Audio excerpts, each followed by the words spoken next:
Justin Goodwin on this episode of the Fox News Rundown. At least 1 million Ukrainians fleeing their homes, seeking refuge in Poland and other Western neighbors. But many Ukrainian soldiers and civilians are keeping up their resistance to Russia's invasion. A Ukrainian citizen in Kyiv opens up about what she's experiencing, why she stayed, and her nation's determination to continue fighting. Supreme Court nominee Judge Ketanji Brown Jackson, one of the top Google searches during President Biden's State of the Union address. Fox News contributor and legal scholar Jonathan Turley discusses her judicial background and why the president may have chosen her. Plus commentary by opinion editor for the Washington Times, Charlie Hurt. The Fox News Rundown is a daily news podcast where we take a deeper look at the stories important to you. You can subscribe on your favorite podcast player by going to foxnewspodcast.com. I'm Charles Payne. I'm Kat Timpf. I'm Stuart Varney, and this is the Fox News Rundown. Friday, March 4th, 2022. I'm Jessica Rosenthal. As Russia moves into Ukraine and images surface of bombed-out homes and apartment buildings, the number of refugees continues to climb as other Ukrainians vow to stay and fight. We don't know what will be tomorrow. I'm Chris Foster. Judge Ketanji Jackson Brown's been meeting with senators ahead of Supreme Court confirmation hearings this month. What we know is she's very methodical. She's obviously, very talented. She's a lot of people think the world of her, but we really don't have much in terms of judicial philosophy. And I'm Charlie Hurt. I've got the final word on the Fox News Rundown.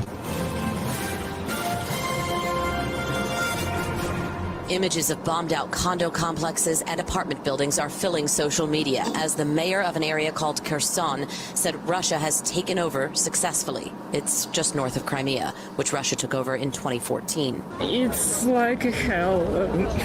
We don't know what to do. That's why we cross to another country. More than 1 million Ukrainians have fled, becoming refugees. The International Criminal Court says they've launched an investigation into whether Russian officials are committing war crimes.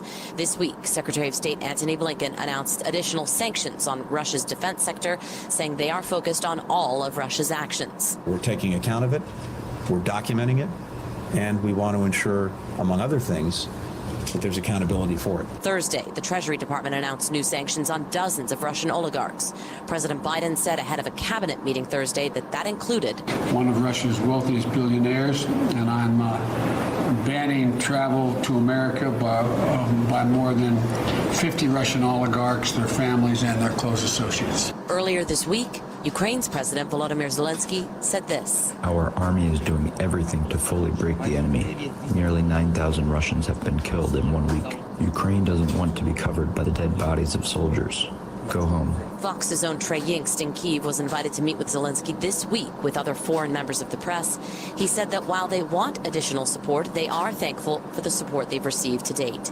While many have left Ukraine, Zelensky has not, and neither have many civilians who are staying behind to fight or help in whatever way they can. I stay in the city center, in the downtown, and I can hear explosions and all kinds of noises of war. Zina Kukina lives and works in Ukraine's capital. And we have sirens all the time, which when we hear it, we need to go to shelter. And they warn the population about the danger of the rockets or of the attacks. And in the city center, there were several cases of bombing during the week. And we have the explosions all the time in different parts of the city, and the suburbans are really attacked by the enemy, but we never know where the attack will come. And you said the suburban areas outside of Kyiv are being attacked. Yeah, the suburbans, they suffered most of all. The whole day today, I was trying to get out my friends from those parts of the city because the buildings are ruined. There are a lot of families in shelters who can't get out of them now, and they don't know whom to address and how to get out of those parts of the city because there is no systematic help We have a lot of volunteers and territory defense and troops, but they can't get out of the shelters at the moment. And after bombing, there are a lot of suffered families. So the suburbans suffered most of all for the moment. We saw pictures of like what you were talking about, like condo buildings, apartment buildings that were bombed out, like in Borodianka, I think is one place, and another village called Gorenka, also outside of Kyiv. When you hear the explosions and you see the images of these bombed out buildings, I mean, how worried are you as you sit in Kyiv that the Russians are just coming closer and closer to where you are? It's a very interesting feeling because even though it's been a week since the beginning of the war, but we still can't believe that it's a reality. It's a total mess. I even can't find the words to describe it because none of us previously seen a war by our own eyes. And it's really frightening. I'm sure. Zina, why did you decide to stay in Kyiv? This is the question I'm asked every single day by many people. And the only answer I have is that it's my home. I assume you don't have children. If you had children, would you be leaving? Would your situation be different? Maybe. I think that if I have children, I will think about them firstly. But I have parents who are now in another Ukrainian city, which is also preparing for the attack. And my parents, I was asking them to leave, but they refused. They also stay in their hometown. And I understand, well, I'm a young person who can live anywhere in Europe or anywhere else in the world. I speak English, I can work anywhere. But for the moment, I understand that I can help here because this is the moment when my people and my country needs the support and help of people. Zina, what are you doing to help? Are you armed right now? Do you have a firearm, a gun? I mean, what are you?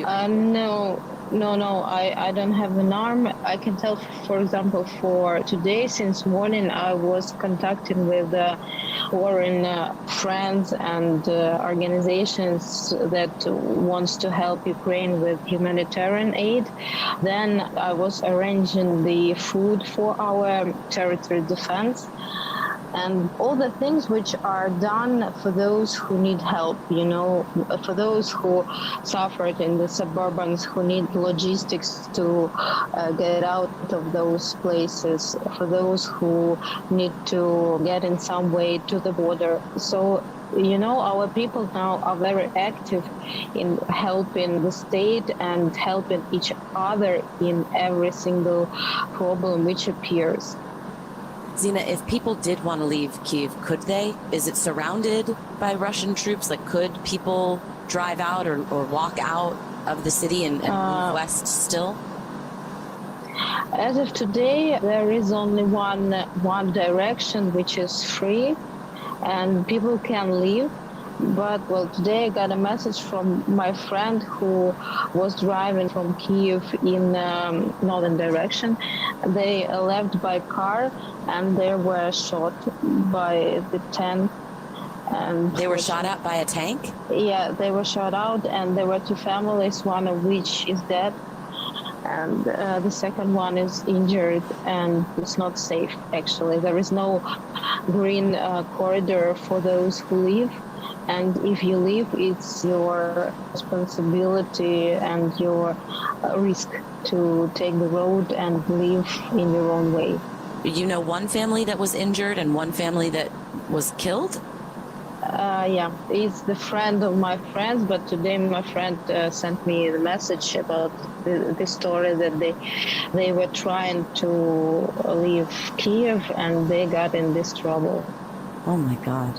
And you know, the first day of the conflict, I had to stay at my friend's in the apartment, but then another family invited us, and in the morning we woke up and it appeared that the building where we had to stay was bombed by the rocket. So the rocket was flying to the airport, but it missed and it flew in a building. So you never know what is the main target. Zina, let me talk to you about the logistics and what's going on the ground. We've heard that Russia has taken over an area called Kherson. I think it's north of the Crimean area. As they move in to take certain parts, obviously this is one sort of large part. How concerned are you when you hear that the Russian army or the Russian troops have taken over more of Ukraine? And how confident are you right now in Ukraine's army and in Ukraine's own military? Well, as we all understand, Russian is even more than 10 times bigger than Ukraine, with all its population and its troops and military capacities. Despite all the weapon which was given to Ukraine from Europe, from all other countries and international organizations, we're still not secure because we understand that the enemy has its goal and it doesn't want to give it up. So we are not secure at all, and we can't even make any forecast because it's unpredictable, actually. We don't know what will be tomorrow. And there is the second round of negotiations, but we still don't know what is the result, and I'm more than confident that there is no actual result of these negotiations for the population. Zina, President Zelensky has asked for more air support and a no-fly zone. It doesn't look like a no-fly zone is happening anytime soon because I guess the thinking is that would drag other countries likely into, direct conflict with Russia.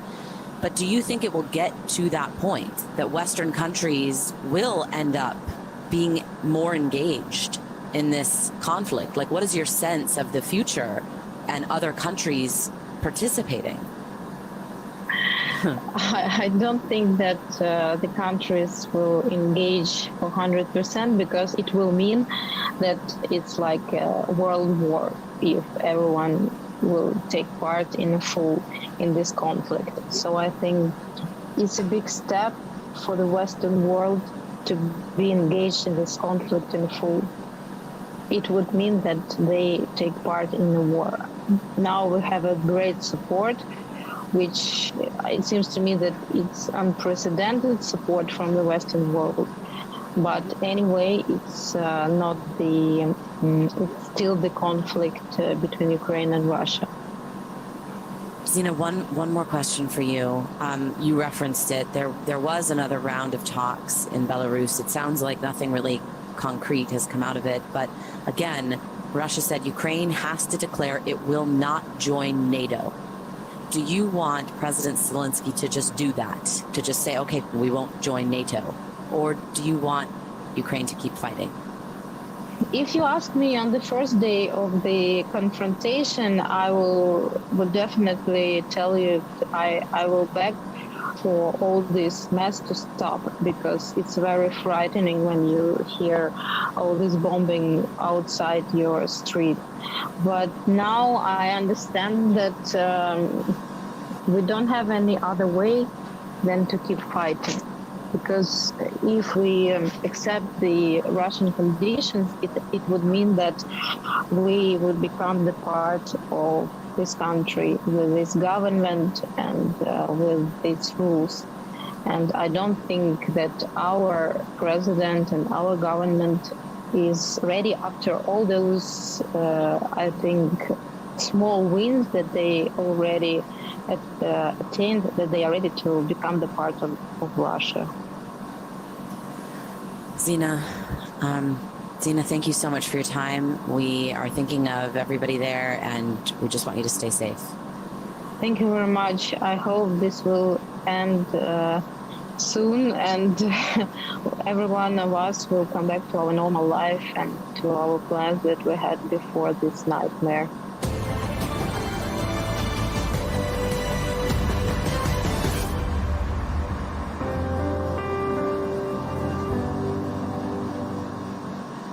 This is Charlie Hurt with your Fox News commentary. Coming up.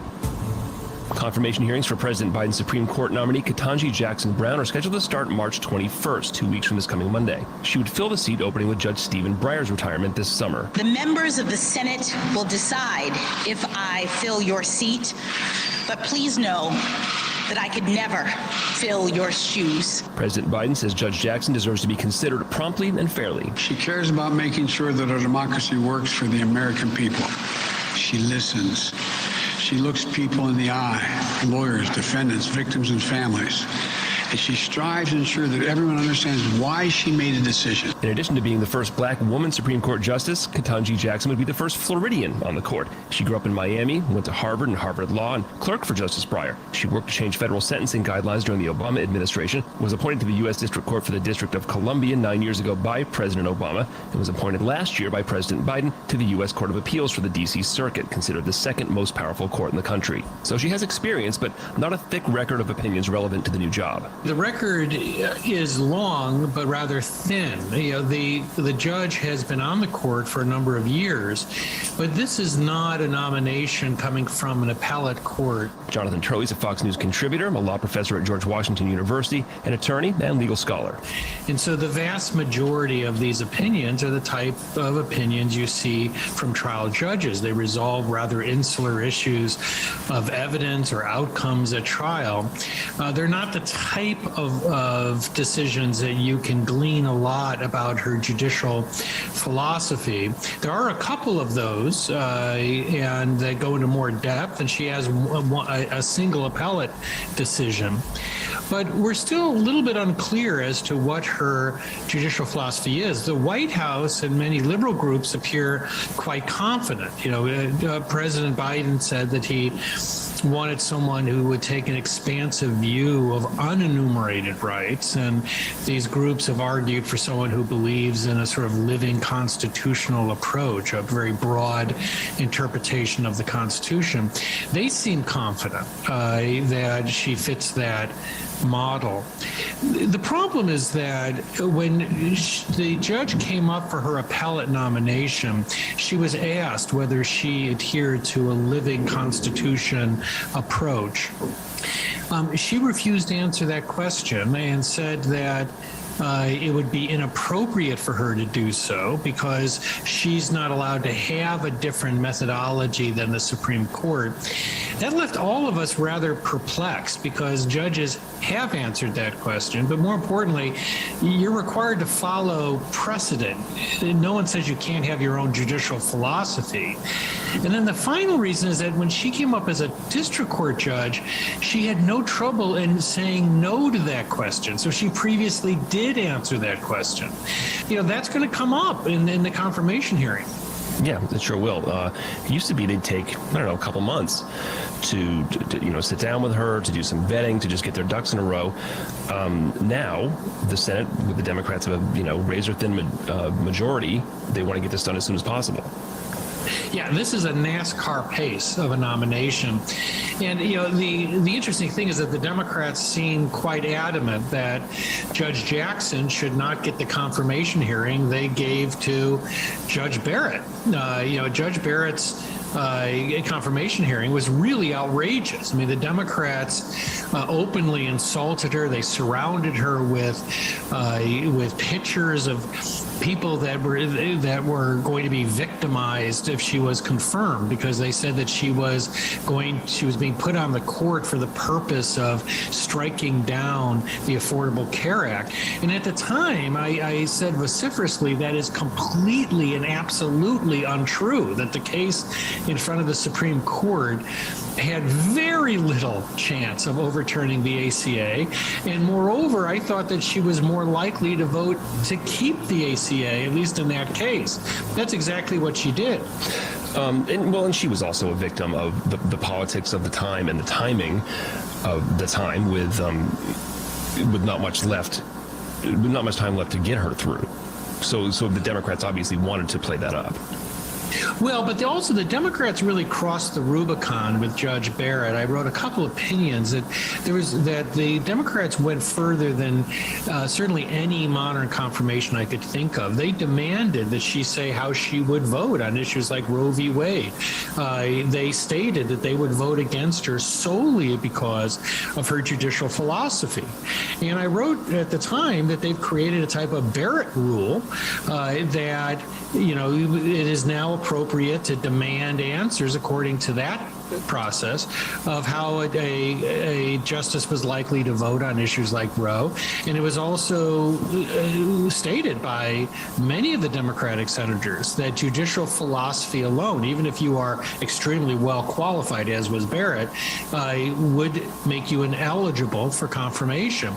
So the question, the Democrats now seem to be saying that would be inappropriate. And various groups that attack Barrett on her judicial philosophy are now insisting that questions about Jackson's judicial philosophy are really out of bounds. When she was confirmed last year to the D.C. Circuit Court, 3 Republicans voted for her. It was Collins, Murkowski, and Lindsey Graham. Lindsey Graham now says he's a no vote. He's accusing President Biden of being influenced by the far left. I mean, obviously there are further left judges that he could have chosen. There are other conservatives who say no, she's a completely reasonable pick. Yeah, I mean, that's what it'd be interesting about this confirmation process. If they follow the Barrett example, they'll be asking her rather pointed questions about her judicial philosophy. I expect that she will, again, while not refusing to answer entirely, I think that she's very likely to be limited in what she's going to say. The issue of voting for someone for an appellate court and then differently before the Supreme Court is something that both parties have done. That this is not the first time. Senators of both parties have said that they treat the Supreme Court differently when a nominee comes up, because obviously this is a much more enhanced and lofty position. Is there a process for practicing? Candidates hold mock debates. Are there mock Q&A sessions for Supreme Court nominees? Yeah, there are types of murder boards that are sometimes used. The nominees are given a lot of material by the White House team. It also involves outside counsel often who volunteer to help a nominee. So these are very practiced answers, and you'll see that. I expect that Judge Jackson will stay close to the script, as have previous nominees. The biggest difference is really that this is coming so soon after the Barrett nomination, so there's going to be a lot of comparisons. Barrett did talk about her judicial philosophy. She talked about how she has originalist views and how she approaches the Constitution. It was remarkably detailed and frank. So if that's the comparison, you may have Republican senators saying, well, we want the same openness from you because our colleagues said that judicial philosophy alone can be the basis to vote against a nominee. Now, part of the concern for the Republicans is really there's a balancing here, right? You've got the first potential African-American woman for the court that has historic meaning. It makes this a very important historical confirmation process.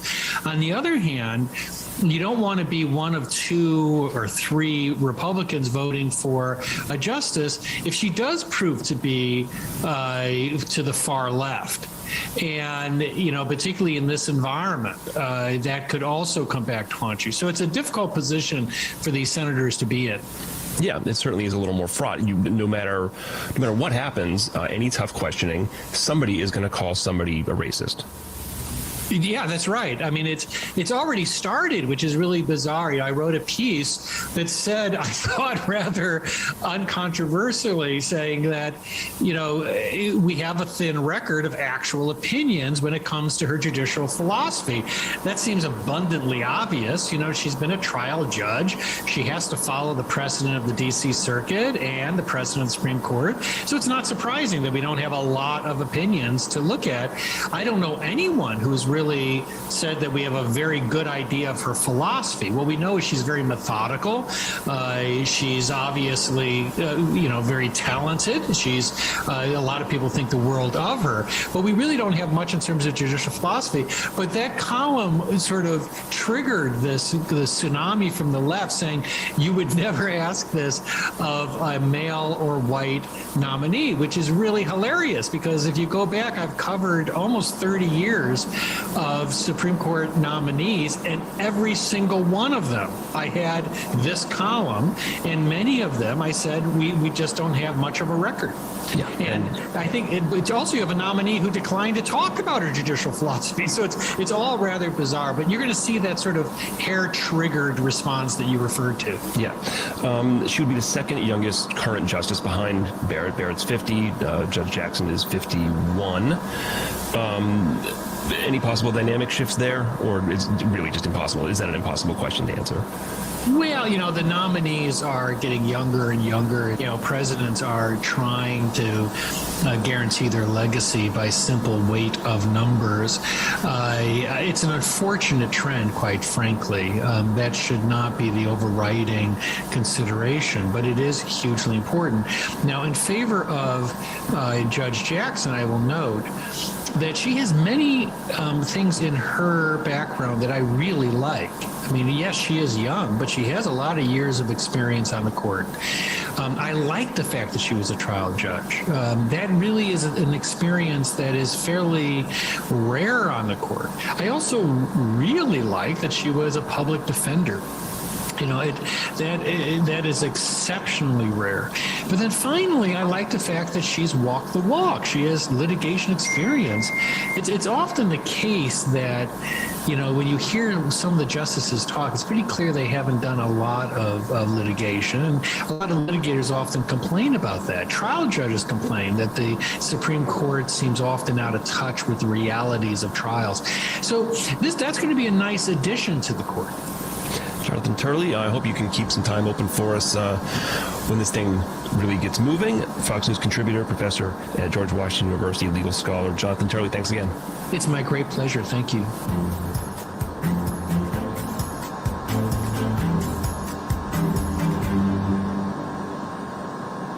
From the Fox News Podcasts Network, subscribe and listen to the Trey Gowdy Podcast. Former federal prosecutor and four-term U.S. Congressman from South Carolina brings you a one-of-a-kind podcast. Subscribe and listen now by going to foxnewspodcasts.com. Rate and review the Fox News Rundown on Apple Podcasts or wherever you listen.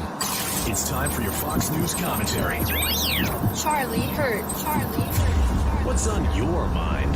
Welcome to the first war of the Green New Deal.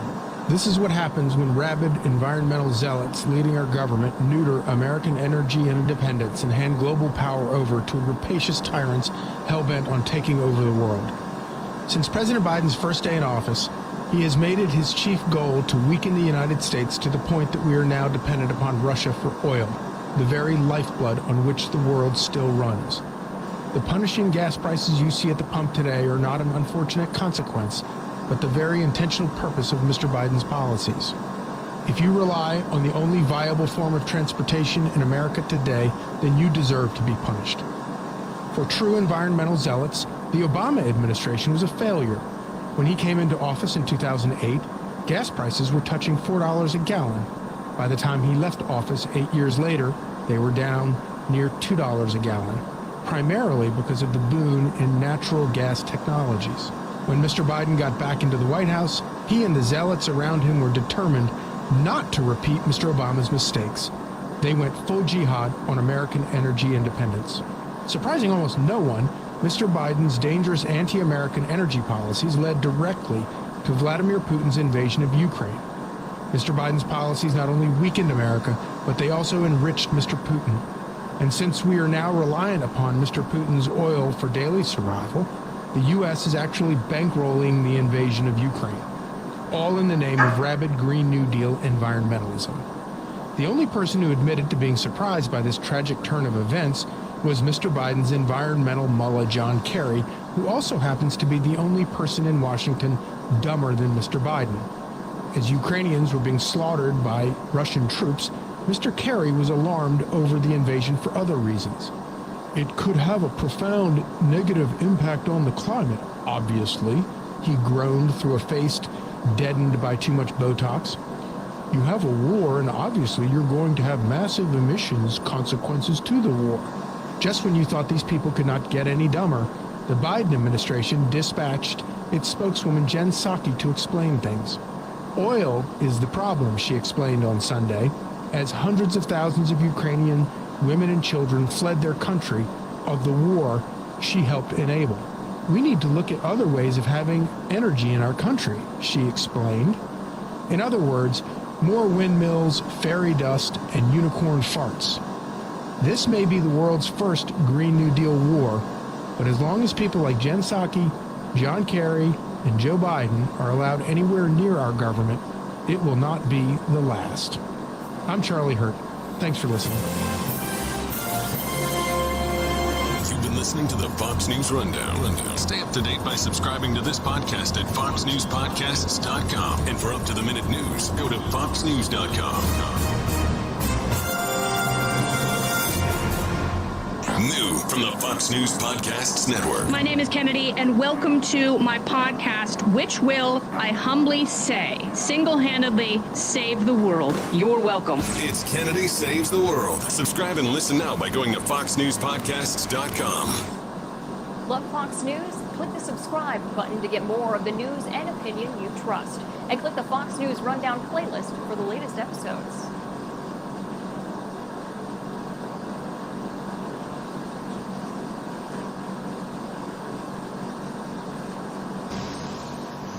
Welcome back. We have a lot of developing stories this morning. The Biden administration is announcing new sanctions on Russian oligarchs and their families. A total of 8 Russian elites facing full blocking sanctions. This includes Russian President Vladimir Putin's press secretary, Dmitry Peskov, 19 oligarchs and 47 relatives and associates hit with visa restrictions. Joining me right now, he's the chairman of the Human Rights Foundation.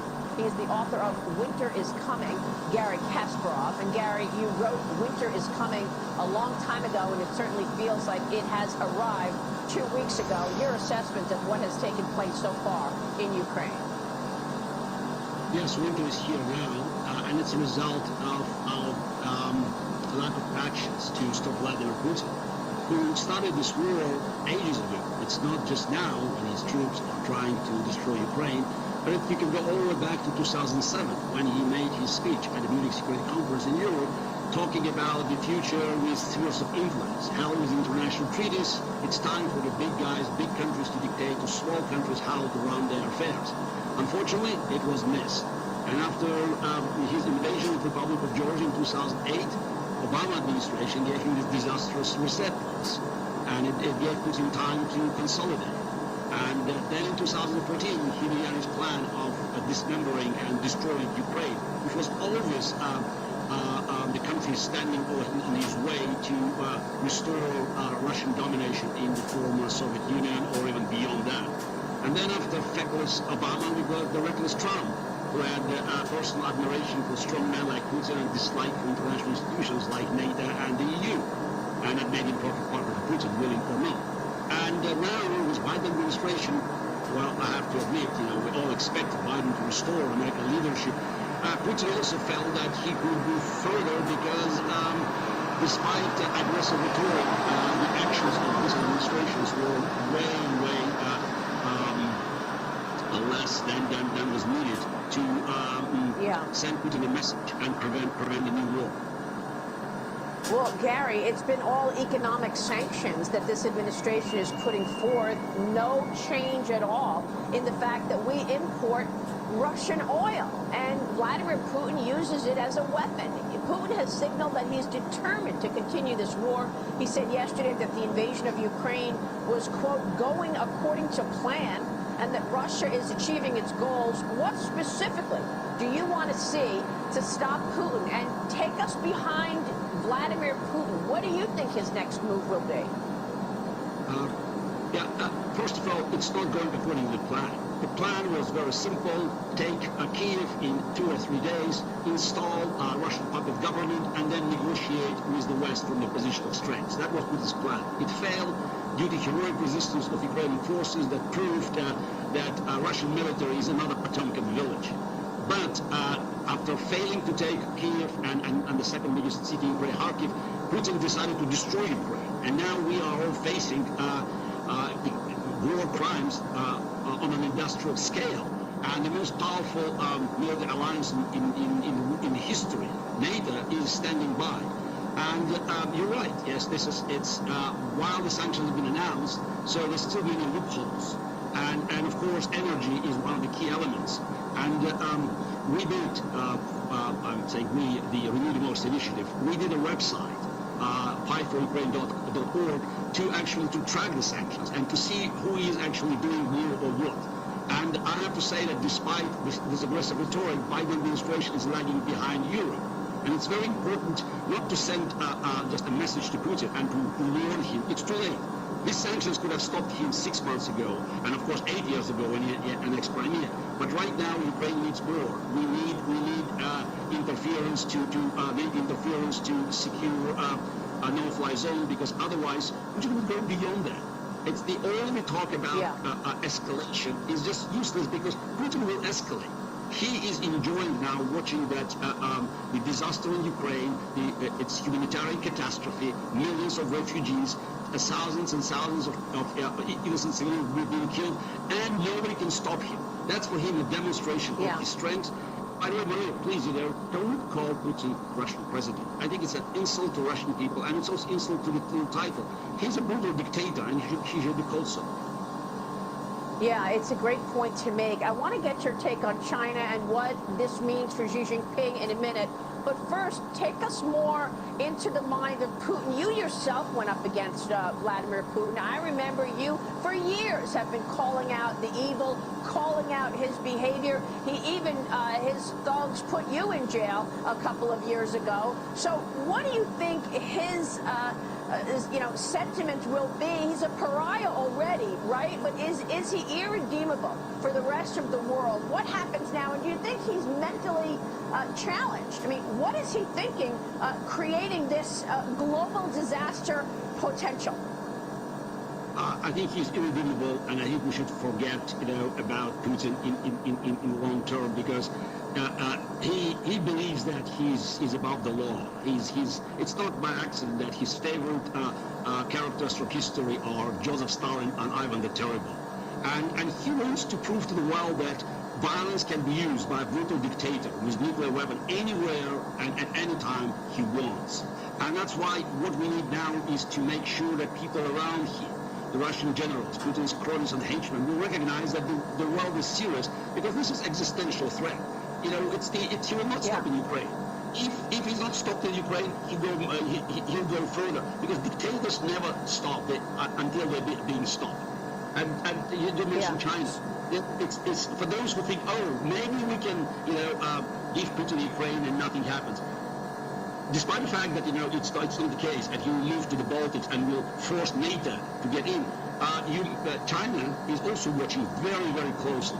If Putin succeeds in Ukraine, Taiwan is next, because the free world has to show now that is ready to oppose this rise of new dictatorships that are threatening the very existence of the world order that we used to live in.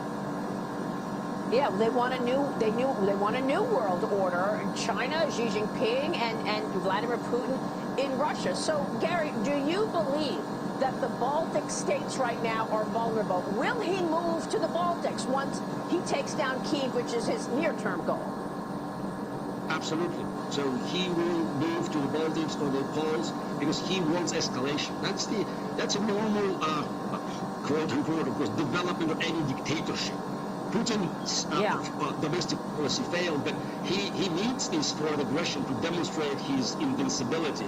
And now we still can fight him while the Ukrainian army is strong enough to repel Russian attacks. But if he moves to the Baltics, and if Xi Jinping moves to Taiwan, then we need boots on the ground. So it's no matter what is being said, on many channels, including Fox, warning us against further escalation and engagement with Putin militarily. This is not a war of our choosing. But unfortunately, we have no choice. to demonstrate that the free world is strong enough to repel Putin's attacks on our civilization.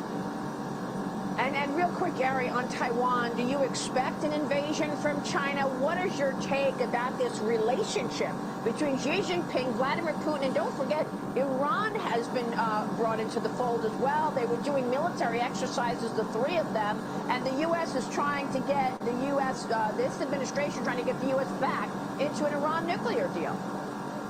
The Iranian nuclear deal was a disaster, from day one, and it could be even worse. But every dictator in the world is now watching Ukraine, trying to figure out what they can do next. Because dictators never ask why, they always ask why not.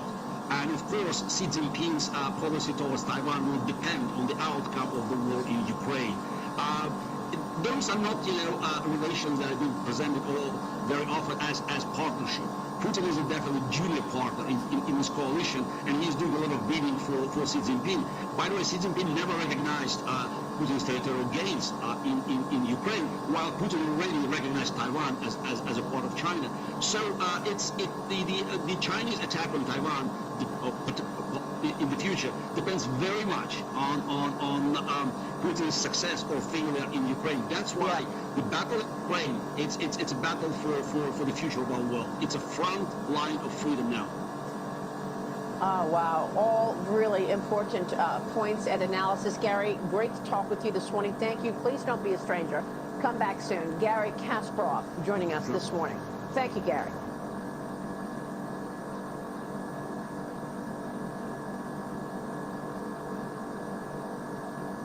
That involve reported deaths arising from the government's anti-illegal drug operations in the Central Luzon area. Earlier, the review panel has endorsed to the NBI 52 other cases. From this previous endorsement, 4 cases have reached actual prosecution in our courts. The NBI is currently preparing 5 more complaints to initiate the prosecution process against erring law enforcement operatives. The work of the review panel has been complemented by investigations conducted by the Philippine Interagency Committee on Extralegal Killings and Forced Disappearances, Torture, and other grave violations of the right to life, liberty, and security of persons, otherwise known as the Administrative Order 35 or AO 35 mechanism. In the past year alone, this interagency committee created 15 special investigation teams that look into extralegal killings and other incidents involving gross violations of human rights and of humanitarian law.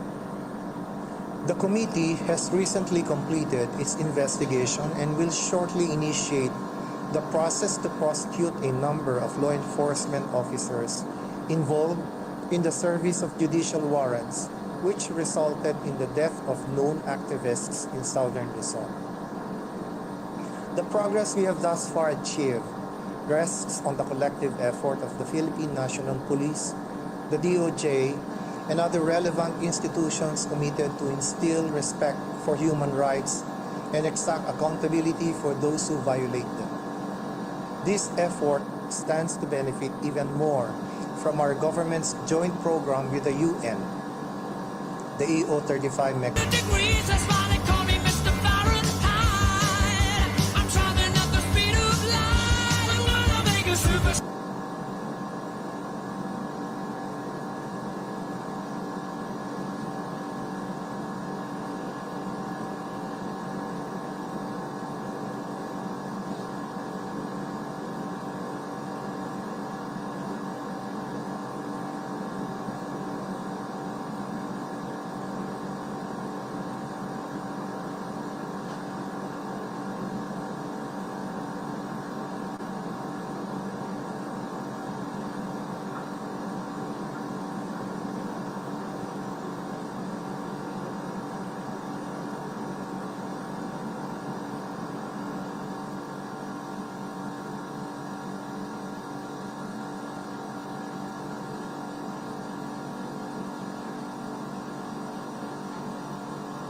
declare open the 11th Emergency Special Session of the General Assembly.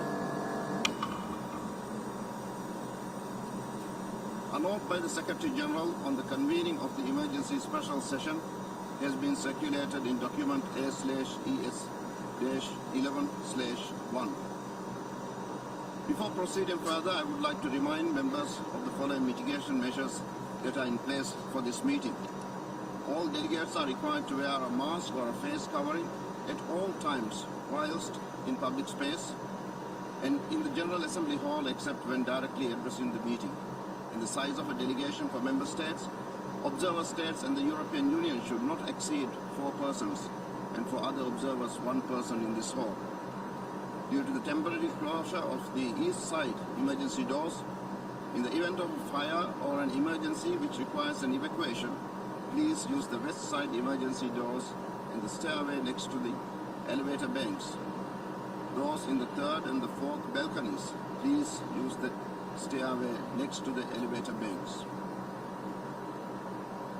I now invite representatives to stand and observe 1 minute of silent prayer or meditation.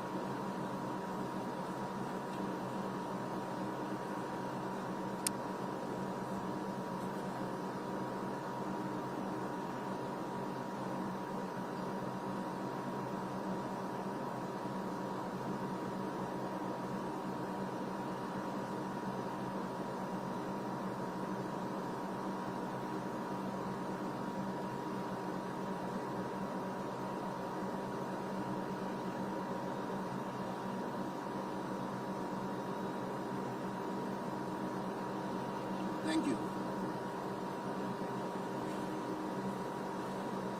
I should now like to draw the Assembly's attention to Rule 63, which states, notwithstanding the provisions of any other rule and unless the General Assembly decides otherwise, the Assembly, in case of an emergency special session, shall convene in plenary meeting only and proceed directly to consider the item proposed for consideration in the request for the holding of the session, without previous reference to the General Committee or to any other committee. The President and Vice Presidents for such emergency special sessions shall be, respectively, the Chairman of those delegations from which were elected the President and Vice Presidents of the previous session. I shall repeat the first part of that rule. Notwithstanding the provisions of any other rule and unless the General Assembly decides otherwise. If there is no objection, I shall take that the General Assembly will proceed accordingly. It is so decided.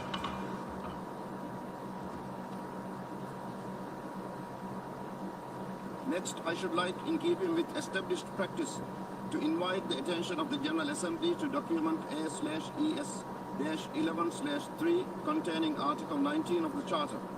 May I take it that the Assembly duly takes note of the information contained in this document. It is so decided. In that connection, may I further take it that it is the wish of the General Assembly to follow the provisions of Resolution 76/2 of 11 October 2021, by which the Comoros, Sao Tome and Principe and Somalia are permitted to vote in the General Assembly until the end of its 76th session, and to also allow these member states to vote at the 11th Emergency Special Session. It is so decided. We shall now proceed with the appointment of the members of the Credentials Committee. Rule 28 of the Rules of Procedure provides that the General Assembly, at the beginning of each session, shall appoint on the proposal of the President a Credentials Committee consisting of 9 members. In accordance with precedents, the Credentials Committee of the 11th Emergency Special Session should have the same membership as that of the 76th regular session of the Assembly, namely the Bahamas, Bhutan, Chile, China, Namibia, the Russian Federation, Sierra Leone, Sweden, and the United States of America. If there is no objection, I shall consider the Credentials Committee constituted accordingly. It is so decided. I now invite the Assembly to turn its attention to sub-item B of item 3 of the provisional agenda entitled Report of the Credentials Committee. As proposed in the letter from the President of the General Assembly dated 27th February 2022, in light of the urgency of the matter to be considered, it is recommended that the Assembly accept the credentials approved for the 76th regular session for the purposes of the 11th emergency special session. In this regard, I recall that the Credentials Committee of the 76th regular session accepted the credentials of the representative of all member states at its meeting held on 1st December 2021, and the General Assembly approved the report of the Credentials Committee by its resolution 76/15 of 6th December 2021. This would be without prejudice to the right of member states to submit separate credentials with respect to the 11th emergency special session and would not set a precedent for future sessions. I hear no objection. May I take it that it is the wish of the Assembly to accept the credentials approved for the 76th regular session for the purpose of the 11th emergency special session on an exceptional basis and without setting a precedent. It is so decided. We now turn to the adoption of the agenda. The provisional agenda of the 11th emergency special session is contained in document A/ES-11/2. May I take it that the Assembly wishes to adopt the agenda as it appears in document A/ES-11/2. It is so decided.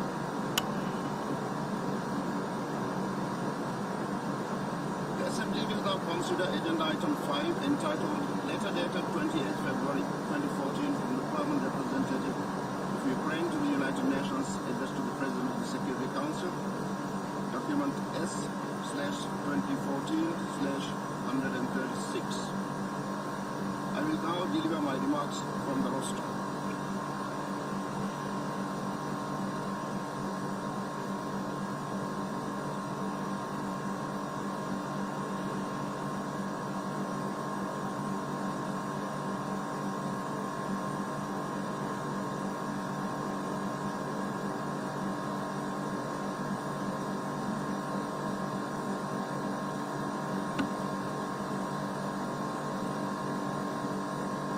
His Excellency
spoke with President Zelensky and assured him that the United Nations would not abandon Ukrainian people and conveyed our determination to enhance humanitarian assistance.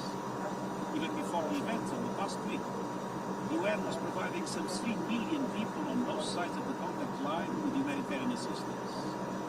The United Nations is now working 24/7 to access humanitarian needs and scale up the delivery of life-saving support to many more people desperate for protection and shelter, particularly women and children, elderly people, and those with disabilities. We are fully committed to staying and delivering for everyone affected by this deadly conflict across the country. Some of our personnel are expanding existing programs, and others are preparing new operations to get help to those who need it fast. I want to highlight 3 concrete actions. First, I've allocated $20 million from the Central Emergency Response Fund to support emergency operations along the contact line in the eastern oblasts of Donetsk and Luhansk and in other parts of the country. These will allow us to help more vulnerable people get the basics, shelter, food, water and health care as soon as possible. Second, I've appointed Amin Awad as the UN Crisis Coordinator for Ukraine. He will liaise with the government and with all relevant actors on the ground, supported by the resident humanitarian coordinator and the UN country team. At the same time, we are bringing together partners in and outside the country and surging personnel into the country. Third, tomorrow we will launch 2 coordinated emergency appeals for Ukraine and the region. One that addresses escalating humanitarian needs inside the country, including rising internal displacement, and another that responds to the needs of people crossing international borders who seek refuge in countries neighboring Ukraine. As we ramp up our efforts, it is essential that the safety and security of UN and associated personnel in Ukraine are protected in accordance with international law, and that humanitarian access to vulnerable people and communities is guaranteed. I call on all sides to uphold their obligations to allow freedom of movement of humanitarian personnel and to facilitate safe, rapid and unimpeded passage of humanitarian relief. I also urge the international community to mobilize in support of our funding appeals to address the needs of all those displaced by this crisis, as well as other vulnerable groups whose numbers will only grow as the fighting escalates. Mr. President, humanitarian aid is vital, but it is not a solution. It is simply treating the worst impacts of the conflict. The only true solution is peace. The attack on Ukraine challenges international law and the multilateral system rooted in the UN Charter. Some of the possible consequences of the worsening conflict are terrifying to contemplate. Regional tensions are rising. The latest security measures underline the high stakes for all. The economic repercussions of the crisis will have widespread impact, and I count on every member state to live up to the principles of the Charter. Mr. President, the guards are talking now, but the path of dialogue must always remain open. It's never too late to engage in good faith negotiations and to address all issues peacefully. I hope that the direct talks now taking place between Ukrainian and Russian delegations will produce not only an immediate halt to the fighting, but also a path towards a diplomatic solution. I welcome and encourage all peaceful efforts to end the bloodshed and halt this conflict. I thank the countries who have offered to host and facilitate negotiations. The United Nations is ready to support such efforts. Mr. President, war is not the answer. It is death, human suffering, senseless destruction, and an immense distraction from the real challenges facing humanity. The climate crisis and biodiversity loss, vitally need socio-economic recovery from the pandemic, healing the divides of race and gender, and so many other pressing 21st century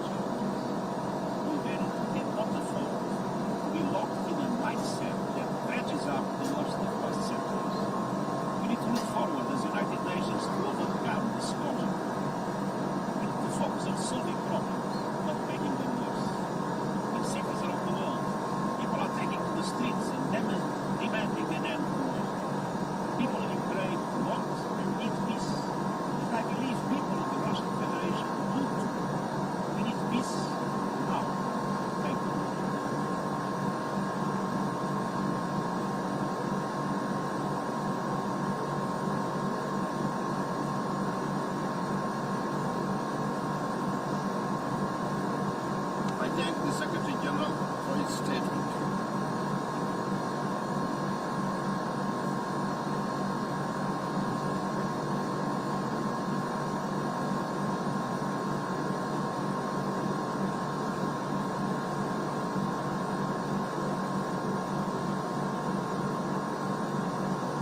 I now give the floor to the distinguished representative of Ukraine.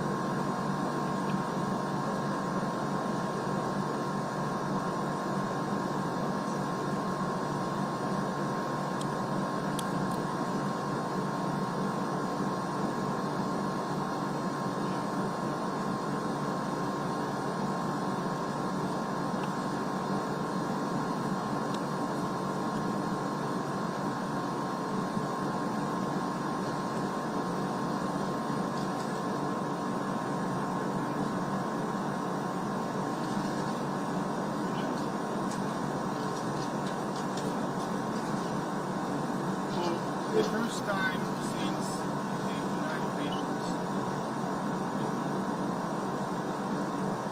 there is a full-fledged war in the center. Everyone is involved, and everyone knows that Russia alone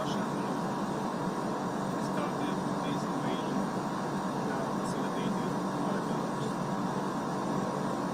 This war is not because Jews and Muslims who is right now sitting in the hall. We know what happened. The person who sat in the bunker in May 19th.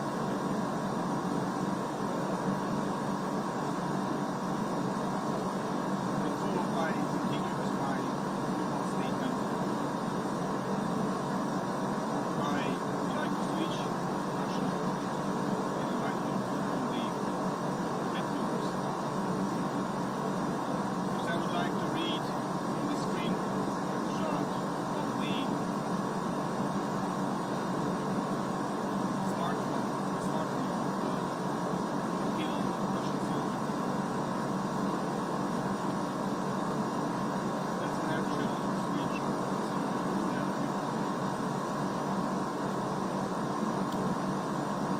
Лёш, ты как? Почему ты никуда не отвечаешь?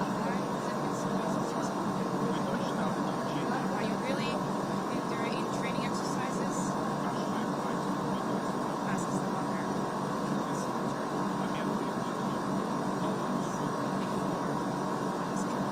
Мама, я уже не в Крыму. Mom, I'm no longer in Korea. Не на учении. I'm not in training sessions. А где? Where are you then? Папа спрашивает, Papa is asking whether I can send a parcel. для какого посылка? What kind of a parcel, Mom, to send them? Что ты говоришь? What are you talking about? What happened? Мама, я на Украине. I'm in Ukraine.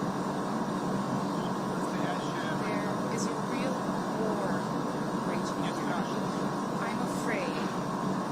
Мы бьем по всем городам. We are bombing Подряд. all cities together, even targeting Нам civilians. сказали, что они We нас were будут told приветствовать. that they would welcome us, Они кидаются в and they are falling under our armored vehicles, throwing themselves under the wheels and not allowing us to называют pass. нас фашистами. They call us fascists. Мама, не хочет. Mama, this is so hard. This was several months ago.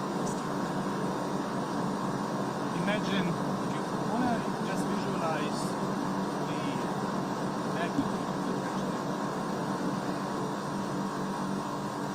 You have to imagine next to you, next to every nameplate of every single country in this General Assembly, more than 30 souls of killed Russian soldiers already. Next to every name of every single country in this assembly. 30 plus killed Russian soldiers.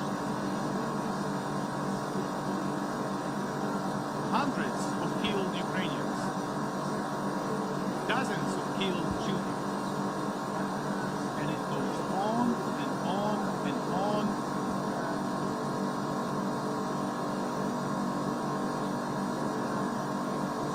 So just imagine those killed people next to you when you will listen to my formal statement.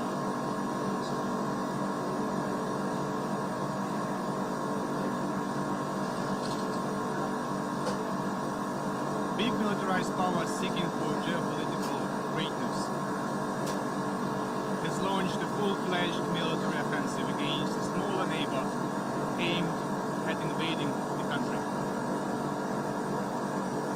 Deadly airstrikes dropped the civilians' heads across the entire country, and the Russian troops crossed Ukraine's borders from the territory of Russia, Belarus, and the occupied parts of Ukraine's Donbass and Crimea. Does it remind you of something, doesn't it?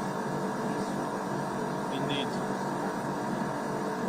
Very clear parallels could be drawn with the beginning of the Second World War too. And the Russia's course of action is very similar to what their spiritual mentors of the Third Reich deployed on the Ukrainian land 80 years ago. Just one, the most recent example of human sufferings, example of war crime. As all of us were on our way to the General Assembly today, the Russian army shelled with Grad multiple rocket launcher systems the residential areas of the city of Kharkiv, the second biggest in Ukraine. Innocent civilians have been killed and wounded. The exact numbers is very difficult to estimate because of the warfare, while the negotiations are still on the way at the border with Belarus. We therefore express our gratitude for overwhelming support that made this decision on the emergency session possible. We are grateful to the President of the General Assembly. He is taking care of this idea well in advance. We appreciate the engagement of the UN Secretary General, who has taken a very strong stance in support of peace, in support of the UN Charter.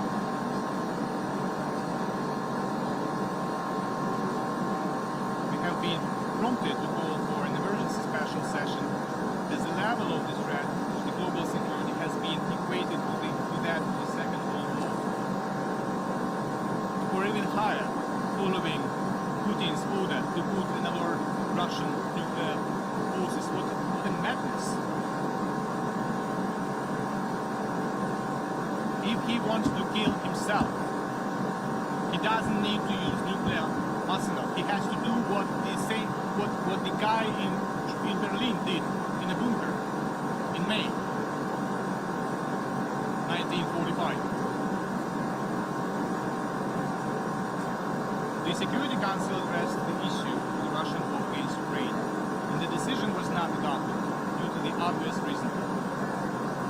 The country attempting to occupy Ukraine since 2014 has occupied the seat of the Council permanent member since 1991. Therefore, we do not accept the Russian logic that the Security Council was unable to act due to one-sided and unbalanced approach. The only guilty party is the Russian Federation.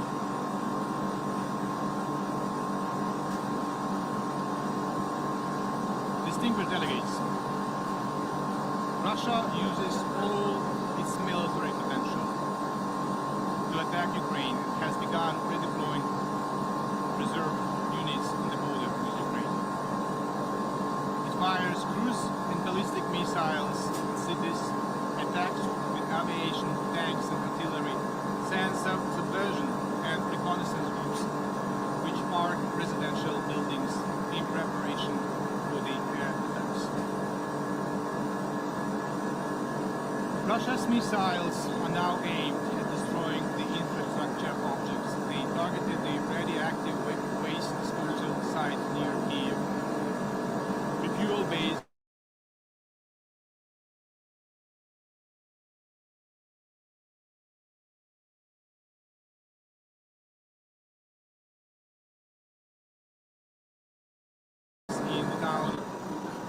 Such towns as Chester and Stanitsa Luganska near Lugansk are now nearly destroyed, as well as residential buildings in and around Kiev and Kharkiv. The Russian forces seized the Chernobyl nuclear power station at the part of southern Kherson region, including the North Crimean Canal.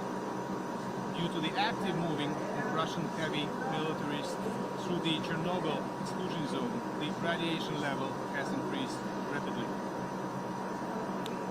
In the Black Sea, Russian warships deliberately attacked two civil vessels under the flags of Panama and Moldova, approaching Ukraine. This constitutes a flagrant violation of the international law of the sea. Incredibly, one of the vessels had the Russian crew. Still, it was attacked by the Russians. Russians keep attacking kindergartens and orphanages, thus committing war crimes and violating the Rome Statute. Hospitals and mobile medical aid brigades are also targeted by the Russian shelling and the sabotage groups working in Ukraine's cities and towns. The Russian military fired on ambulance crews in the areas of Zaporizhia and Kiev. In Akhtirka district of Sumy region, Russian tanks shot down a bus with civilians. Later, the Russian military did not allow ambulances on the spot.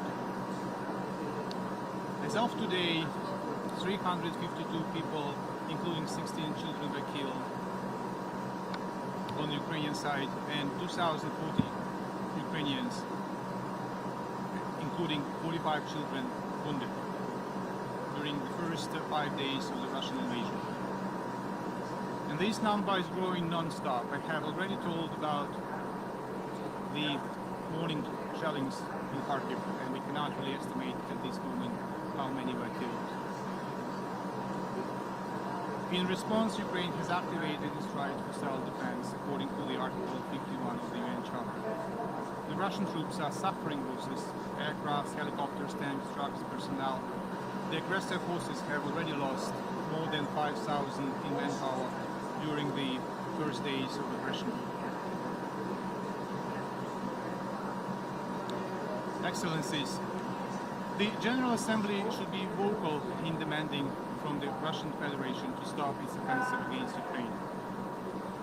In recognizing Russian actions as an act of aggression against a sovereign and independent state, in demanding from Russia to immediately, completely and unconditionally withdraw its forces from the territory of Ukraine within its internationally recognized borders, in demanding from the Russian Federation to reverse the decision related to the status of certain areas of Donetsk and Lugansk regions of Ukraine, in demanding full compliance with the provisions of international humanitarian law.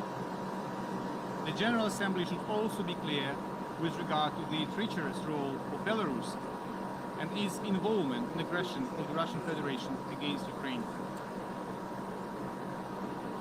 Distinguished members of the General Assembly, what is happening now in Ukraine has already had the security and humanitarian implications for all of you. Immediately for Europe, a bit later for the rest, including in terms of food security, energy security, financial markets, collapse of the economies. Last September, my president said, while delivering a statement at the high-level segment of the 76th session of the General Assembly, and I quote, "I understand that criticism of the UN is often heard, but we criticize ourselves. And if we fail to respond now, we will face much more than criticism. We will face oblivion. It must not happen. Now it is time to act, time to help Ukraine, that is paying now the ultimate price for freedom and security of itself and all the world. If Ukraine does not survive international peace will not survive. If Ukraine does not survive the United Nations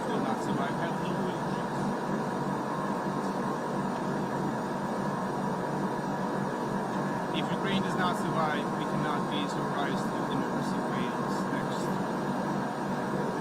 Now we can save Ukraine, save the United Nations, save democracy,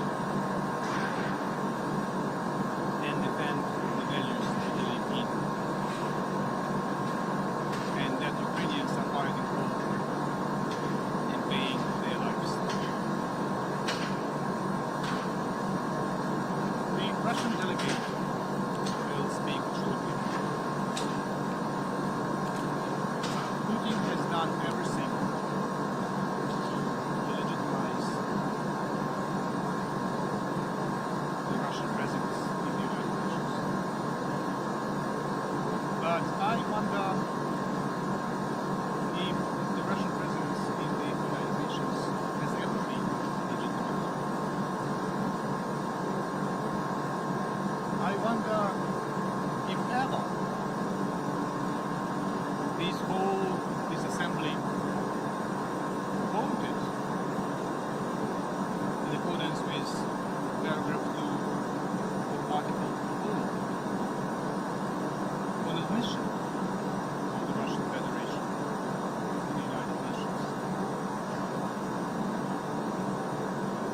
either in December 1991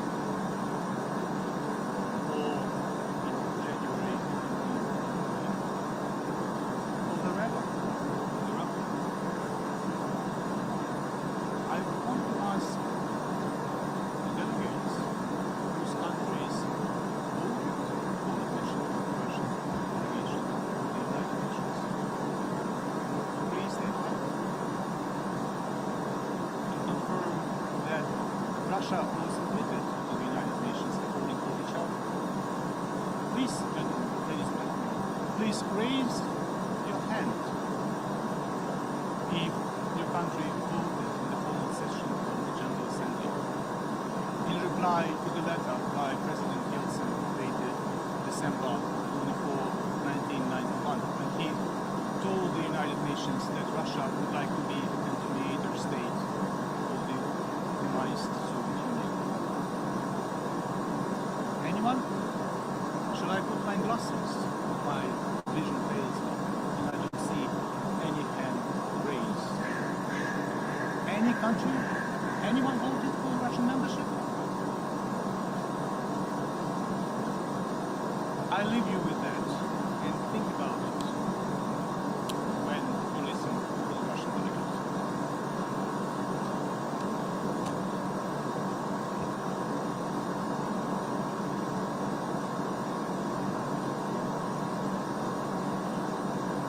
I thank the distinguished representative of Ukraine.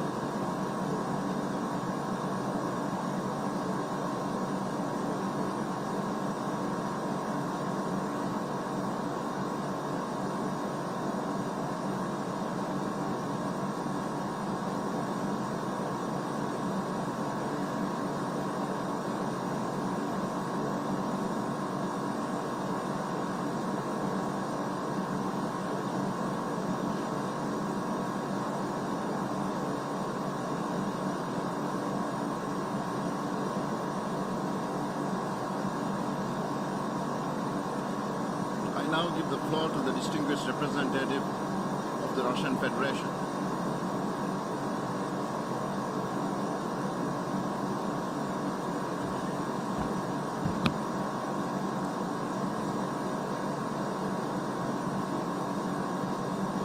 Господин председатель, Mr. Secretary General, distinguished colleagues, in recent days, the Ukrainian issue has made headlines, global headlines, and is now been quite a place of the Security Council and now the General Assembly. At the same time, Russian actions are being distorted and thwarted, and there is the number of incredible fakes is staggering with the use with the media outlets and social networks proliferating these lies. For this reason today, I wish to focus on the real reasons for the crisis that has emerged and its possible consequences. I wish to emphasize the following. The root for the current crisis lies in the actions of Ukraine itself. For many years, it sabotaged and flouted its direct obligations under the Minsk package of measures. Just recently, was a hope that in Kiev they would reconsider and that they would indeed comply with what they signed on to back in 2015.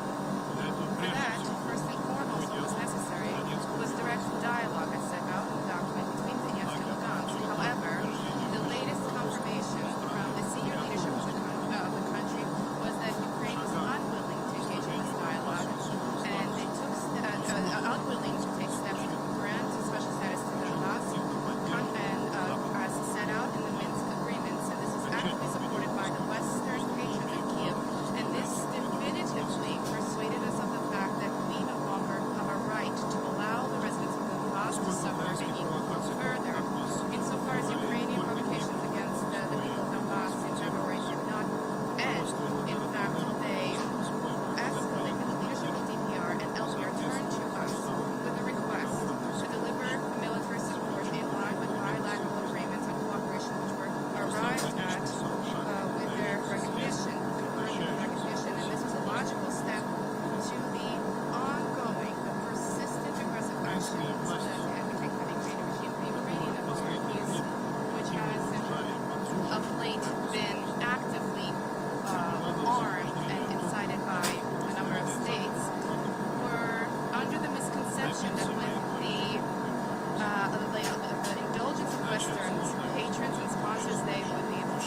instead of compelling Kiev to comply with its obligations, instead they are merely inciting Kiev, egging it on, repeating the senseless mantra that their obligations in the Minsk agreements are not being complied with the Russian Federation, which I should like to recall and emphasize the Russian Federation is not a party to it. Moreover, our Western colleagues have shamelessly inundated the country with weapons, have sent to the country instructors and effectively incited Ukrainians who are facing a 120,000 strong military contingent prompted them to engage in armed provocation against the Donbass. Thereby, the Western countries have created a bubble that cannot but pop. Distinguished colleagues, discussing today, in this discussion, it pleases to note that back in 2008, Russian President, the NATO President Council cautioned that members of NATO should think 3 times before proudly stating that Ukraine and Georgia will join NATO, and this was portrayed as some kind of a great compromise, which was immediately met with action plans undertaken in Ukraine and Georgia to join the alliance. At the same time, in 2014, there was a brutal anti-constitutional coup which took place in Kiev, as a result of which nationalists and radicals seized power, and their policy was to create an anti-Russian Ukraine and to ensure that it joined NATO. And I will revisit that. For us, Ukraine joining NATO is a red line. First and foremost, on the military strategic level, the deployment of NATO infrastructure in that country would tell us to adopt measures of response, and this has placed us at the verge of conflict. For this reason, in December 2021, we proposed that agreements be arrived at with the U.S. and NATO for security assurances to be provided to the Russian Federation. However, our extended hand was unceremoniously rebuffed by Americans and NATO representatives, and proposed that we continue to discuss secondary issues without consideration of our concerns. Moreover, the question was not addressed as to how the freedom of choosing alliances is set out in the OSCE, aligned with the principles of indivisibility and security, which is of great importance to us. Probably many of you wonder what should be done now and what role can United Nations play in addressing the Ukrainian crisis. We believe that the UN can and should play its role, help to bring the stakeholders' positions closer together and to eradicate the causes of conflict. The key role here, according to the Charter, should be played by and all allies with the Security Council. However, attempts to calmly discuss this issue is something our partners did not deign to undertake. For this reason, the Russian Federation on 25 February voted against the anti-Russian, anti-Ukrainian draft resolution of the Security Council. It is anti-Russian, this document. There's no need to explain why. It suffices to have a cursory glance at the document. Why is it anti-Ukrainian, the document? Because this document, beyond any doubt, is inconsistent with the true interests of the Ukrainian people, so far as it is an attempt to salvage and to cement in Ukraine those authorities who brought the country to the brink of tragedy, and this tragedy has been ongoing for 8 years now. The main reason for our negative vote was not what was in the draft, but what was not included in the draft. If the sponsors were to attempt to make it even remotely balanced, then they would not have left out issues that need to be addressed in the context of the Ukrainian issue. Specifically, what was unaddressed was the way that the unconstitutional coup in Ukraine, in Kiev, in February 2014, resulted in the Maidan junta seizing power and using it against the residents, shelling civilian areas with artillery pieces and multiple rocket launchers, and raining bombs on the people of Donbass and Lugansk. What was unaddressed was how the Ukrainian authorities, with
Macedonia, Montenegro, Albania, Bosnia and Herzegovina, Iceland, Norway, Republic of Moldova, Georgia, San Marino, Andorra, Monaco, and Liechtenstein aligned themselves with this statement.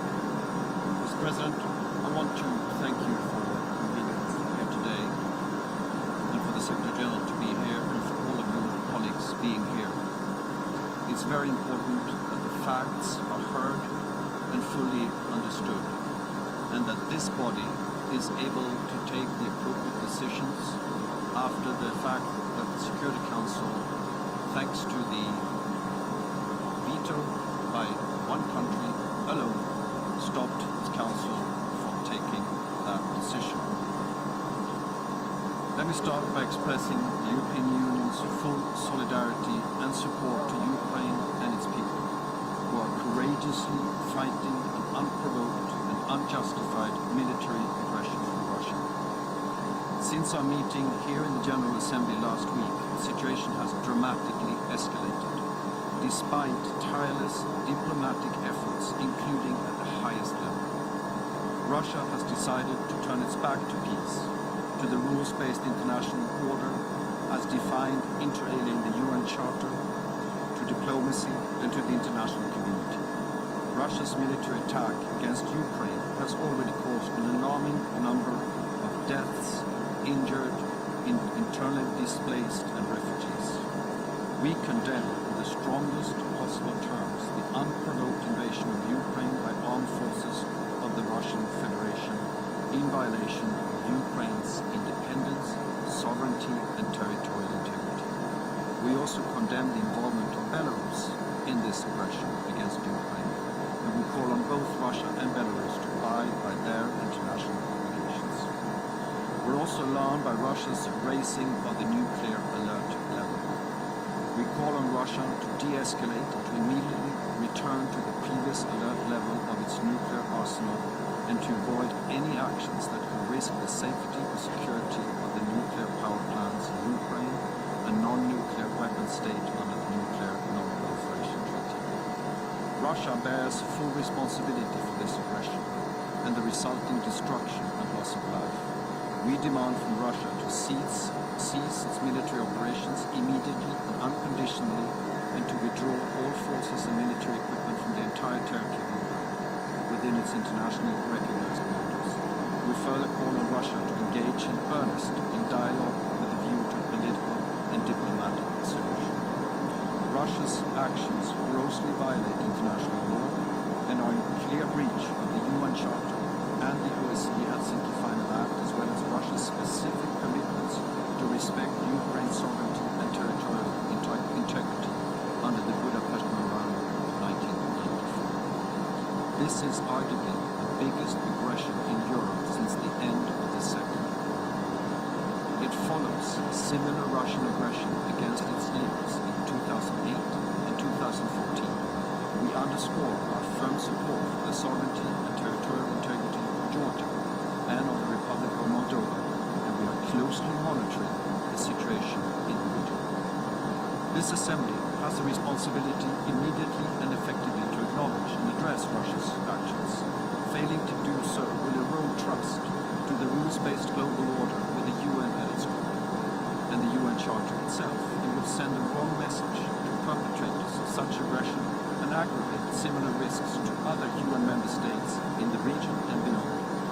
We stand firmly by Ukraine and its people. We deplore the loss of life and human suffering. This is a dire humanitarian catastrophe, and humanitarian needs are rapidly increasing. With the toll of IDPs and refugees rising, humanitarian support is a priority in the wider package of EU support offered to Ukraine in these trying days. The EU and its member states are providing urgently needed humanitarian assistance to the Ukrainian population. Ukraine has activated the Union's civil protection mechanism and is receiving urgently needed supplies from EU member states. In addition, the Republic of Moldova, to which more than 60,000 Ukrainians have fled, has requested and received EU humanitarian support in dealing with the human catastrophe caused deliberately by the Russian Federation's invasion of Ukraine. We call on Russia and Russia-backed armed formations to respect international law, including international humanitarian law, Civilians and civilian infrastructures must be protected and humanitarian access should be secured.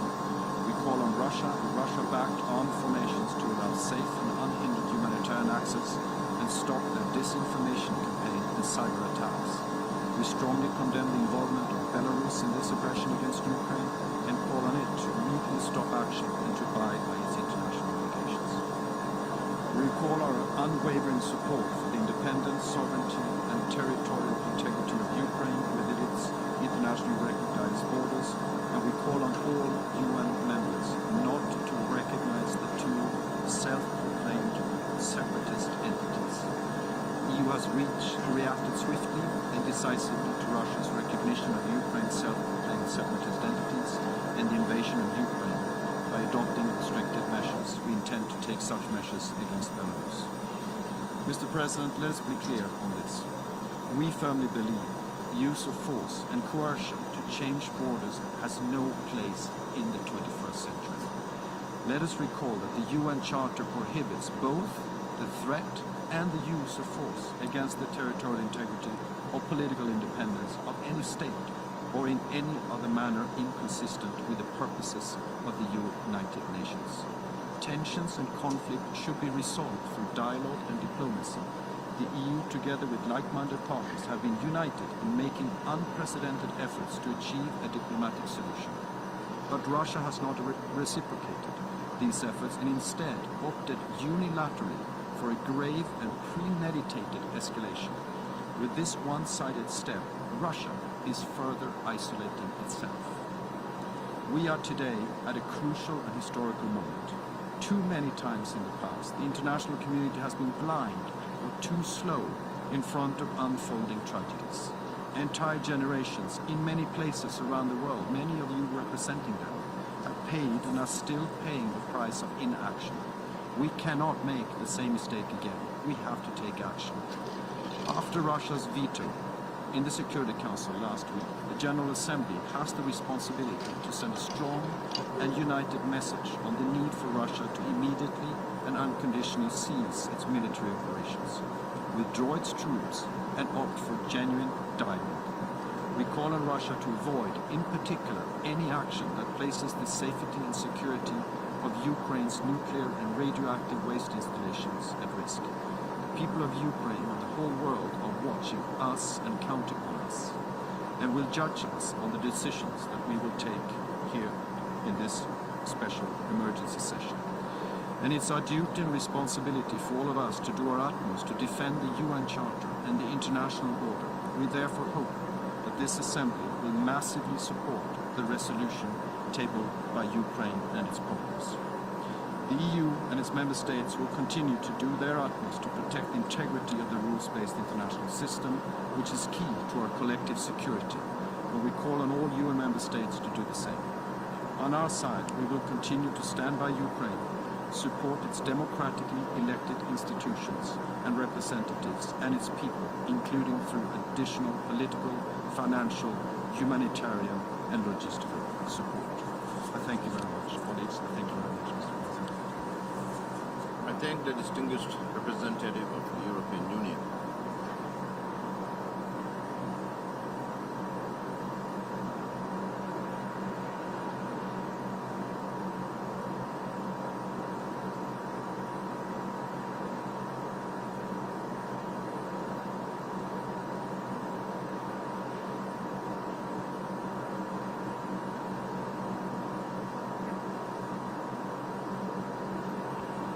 I now give the floor to the distinguished representative of Denmark on behalf of the Nordic and Baltic countries.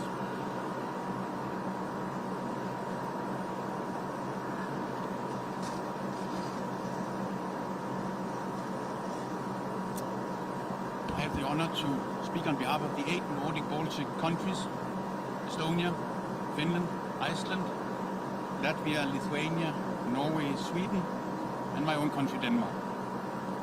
Mr. President, on the night of 24th February, the Russian leadership decided to attack Ukraine. Let me be clear. We condemn in the strongest terms possible the invasion of Ukraine by the Russian Federation. People around the world are watching with horror the tragedy unfolding in Ukraine. a member state of this organization, a member of this community of nations. We are struck with a profound sense of injustice and a profound sympathy with the Ukrainian people who are fighting for their country, their cities, their homes, their families, their lives, their freedom and their future. Russian leadership's aggression and brutal armed attack is in clear violation of Ukraine's sovereignty and territorial integrity within its international recognized borders. The Russian leadership's actions gravely violate international law and the principles of the UN Charter. They are an attack on this organization, and this cannot stand. Last week, the Russian leadership decided it will erase Ukraine's right to determine its own future. This cannot stand. Mr. President, Russia counted on the world to remain silent, but we are acting. And on this day, and until peace prevails and every Ukrainian can safely return to their homes, we stand with Ukraine. The devastating consequences of this aggression, not only for Europe but globally, cannot be overstated. Russian aggression against Ukraine will have global and long-term negative consequences, challenging the rules-based international order if we let it go unanswered. In the time ahead, we fear increased suffering, with potentially large number of casualties and extensive destruction of civilian infrastructure. We see fighting unfolding in and around urban areas, and we are deeply concerned about the long-term cumulative and protracted harm to the civilian population. Mr. President, we will continue to look at every single instrument in our toolbox as a matter of urgency. Sanctions have already been enacted to cripple Putin's ability to finance his war machine. And likewise, the role of the Lukashenko regime in Belarus in enabling the attack on Ukraine also demands a firm response. Nordic Baltic countries have been delivering financial, humanitarian and military assistance to the people of Ukraine. And many of our partners and friends around the globe have joined us. Every nation must look at how to further support Ukraine. Mr. President, during the days we have watched with horror broadcasted images of families separated, children sheltering in the safety of the Kiev subway system, kindergartens destroyed by Russian ordnances, and the ruins of bombarded residential buildings in the center of the capital of Ukraine. We are outraged by indiscriminate attacks on civilians in this unlawful and immoral war of conquest that serves no purpose and no principle but the naked quest for power and territory. This cannot stand. Russia must respect international humanitarian law and human rights. Full and unhindered humanitarian access must be guaranteed. Civilians must be protected.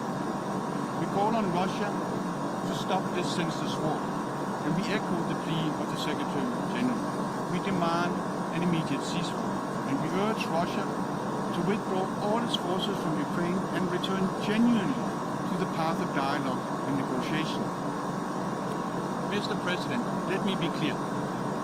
Every civilian death, every war crime will be recorded, and we will ensure that the perpetrators of these heinous crimes are held accountable and brought to justice. History has its eyes on us. Every legal avenue available will be used to hold the aggressor to account. Ukraine has sent a request to the International Court of Justice on Russia's erroneous and absurd allegations of genocide in Ukraine, which the Russian Federation has cynically used as a false pretext for its invasion. The International Criminal Court's prosecutor has also noted that he is monitoring Russia's invasion of Ukraine and has jurisdiction to prosecute war crimes and crimes against humanity. The prosecutor's office may and will exercise its jurisdiction over and investigate any act of genocide, crimes against humanity or war crime committed within the territory of Ukraine, as Ukraine has accepted the court's jurisdiction. We fully support the ICC's monitoring of the situation. Colleagues, the rules-based international order, which governs how states interact with one another, was put in place drawing from the horrible lessons of two world wars, promising one another that future generations would be saved from the scourge of war. The attack on Ukraine, the Russian invasion of Ukraine, is a direct principles and purposes of the UN Charter. This cannot stand. The matter is now in the hands of the General Assembly, where one veto cannot overrule the UN membership, where the power and legitimacy is manifested in numbers. Russia's shameful use of the veto on a matter it bears full responsibility for is completely unacceptable. As a permanent member of the Security Council, Russia has a special responsibility for maintaining peace and security, not to violate the very principles of the UN Charter. The latest meetings of the Council demonstrated the need for reform. It demonstrated who had the firmness and valor to defend the UN Charter. No country can grow and thrive in isolation. Russia knows this. The General Assembly has the power to send a firm message to Putin. And what we say today and how we vote on the resolution presented will make a difference on the ground in Ukraine and to the Ukrainian people. They will be watching us, hoping that the world will come in on the side of the UN Charter and our promise of never again. Colleagues, Russia's unlawful and brutal armed attack on Ukraine will affect and impact everyone. And if we do not join our forces to turn back this tide today, we will be even less equipped to deal with similar crises and crimes in the future, wherever, on whichever continent they occur. Over the last week, we have heard powerful statements from representatives of every continent on this planet, from Africa to Asia, from Europe to the Americas, that Russia's behavior towards a fellow member of the United Nations cannot stand. And we will hear more today. And to those who still refer to two parties to a conflict, we echo the words of a protester who had written on her side: if Russia stops fighting, there will be no more war. If Ukrainians stop fighting, there will be no more Ukraine. That is the simple reality before us. That is the simple truth. The world will hold Russia and Belarus accountable for their actions. Russia as the main aggressor, Belarus as the enabler. I thank you, Mr. President. I thank the distinguished representative of Denmark.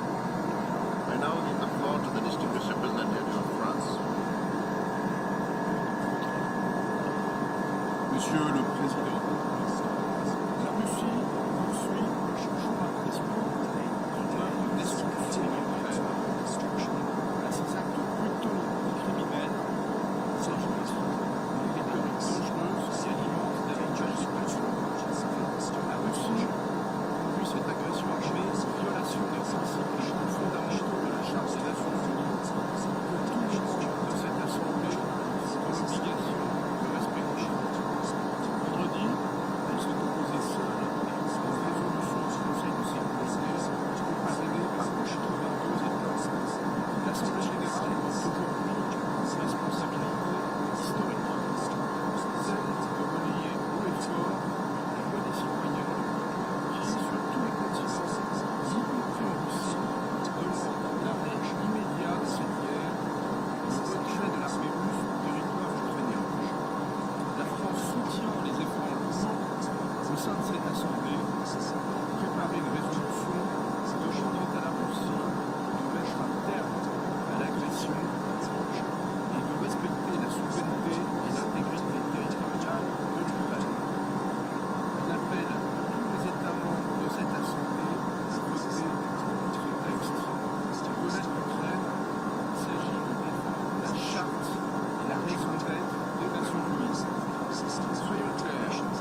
de cette assemblée en session extraordinaire d'urgence ne signifie pas que le Conseil de sécurité renonce à exercer ses responsabilités. Il se réunira cet après-midi sur la situation humanitaire.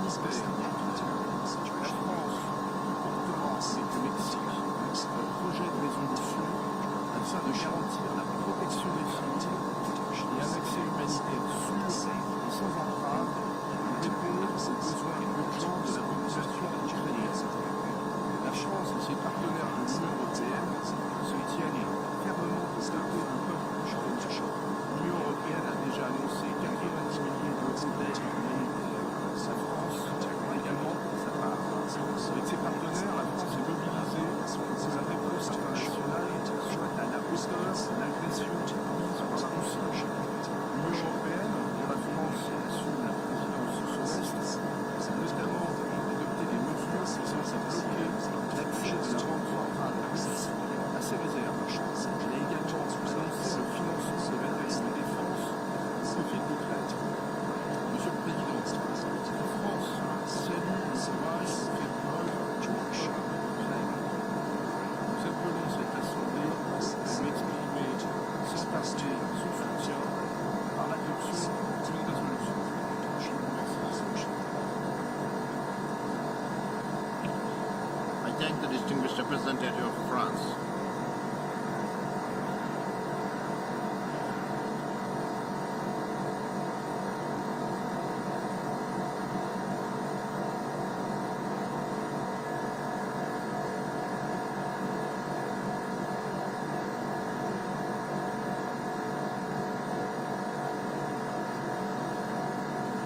I now give the floor to the distinguished representative of the United Kingdom.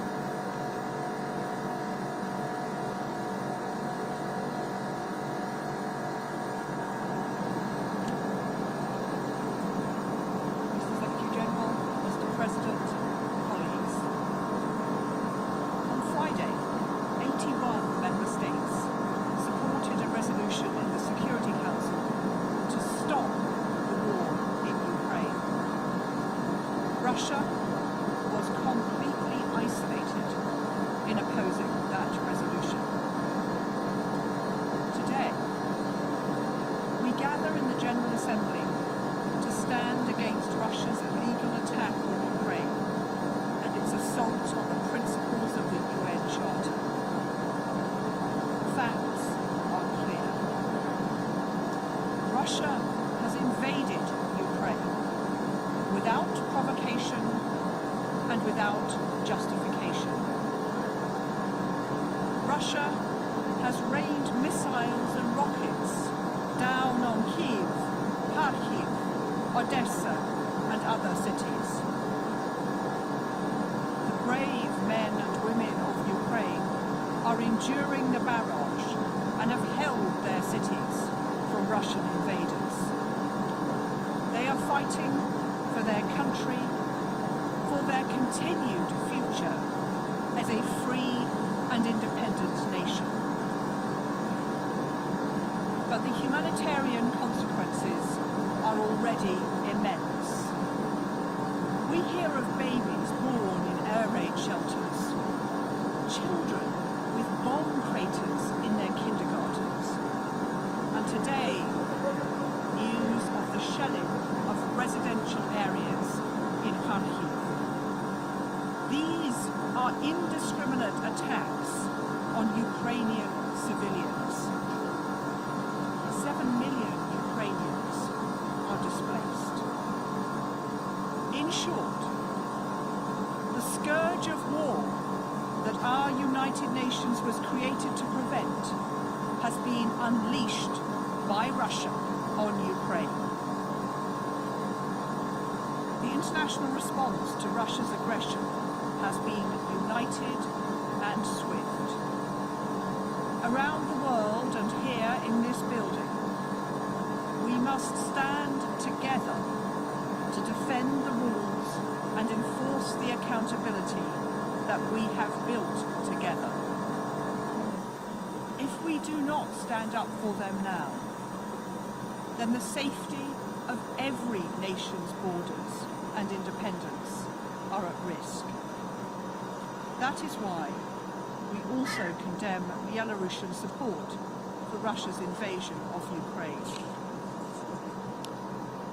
As the Secretary-General said last week, Russia's actions are violations of the territorial integrity and sovereignty of Ukraine and conflict directly with the principles of the Charter of the United Nations.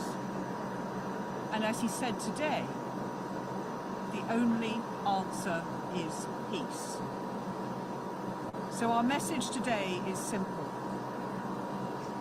We offer our unequivocal support for Ukraine and the Ukrainian people. We call on President Putin to stop this senseless war. And we urge all fellow members of the United Nations to speak up for Ukraine and to defend the Charter. Slava Ukraini!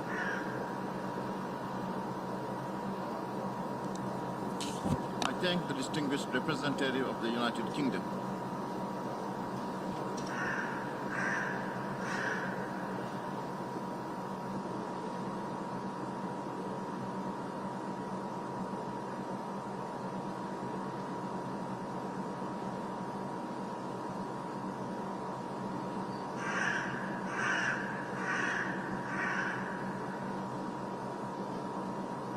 I now give the floor to the distinguished representative of Georgia.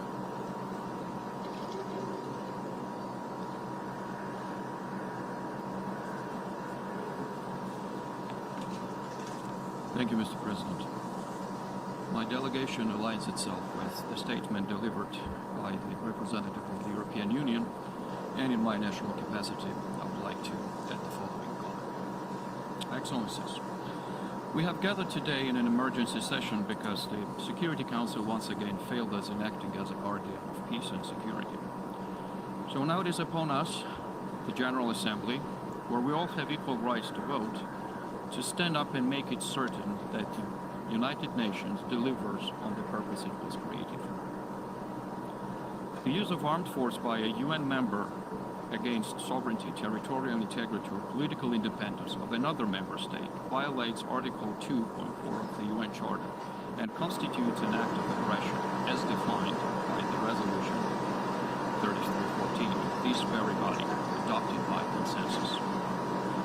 What we see in Ukraine is an act of aggression or oppression, and we condemn it. Last week, I spoke from this very rostrum about Russia's pattern of behavior against its neighbors. Russia's full-scale military aggression against my country should have served as a wake-up call for all. But alas, it has not been possible to prevent a similar scenario unfolding a few years later in Ukraine.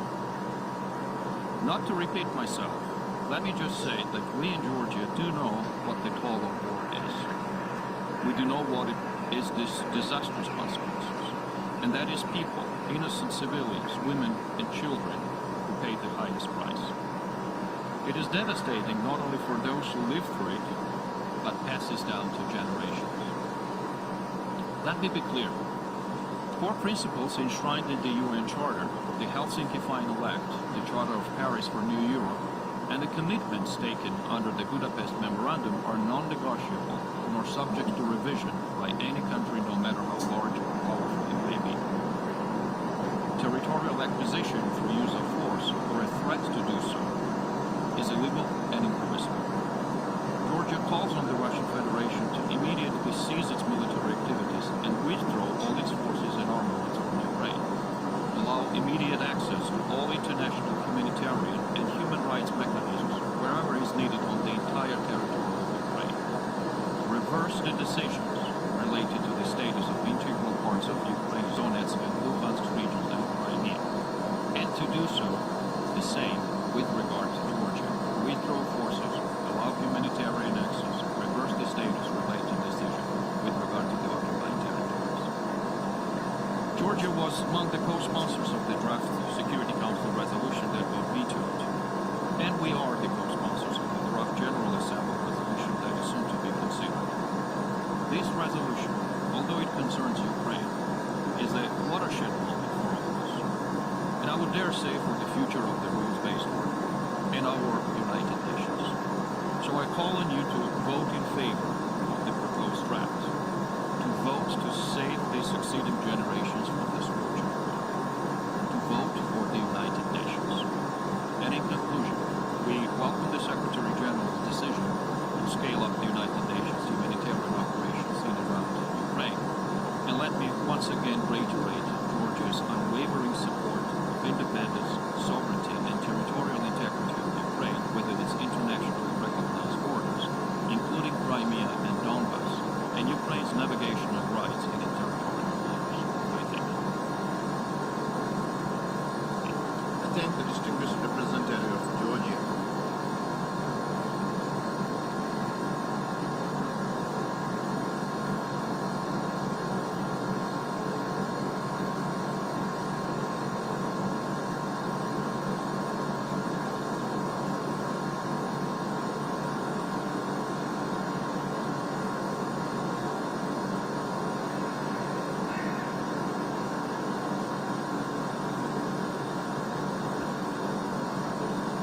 Now I give the floor to the distinguished representative of Poland.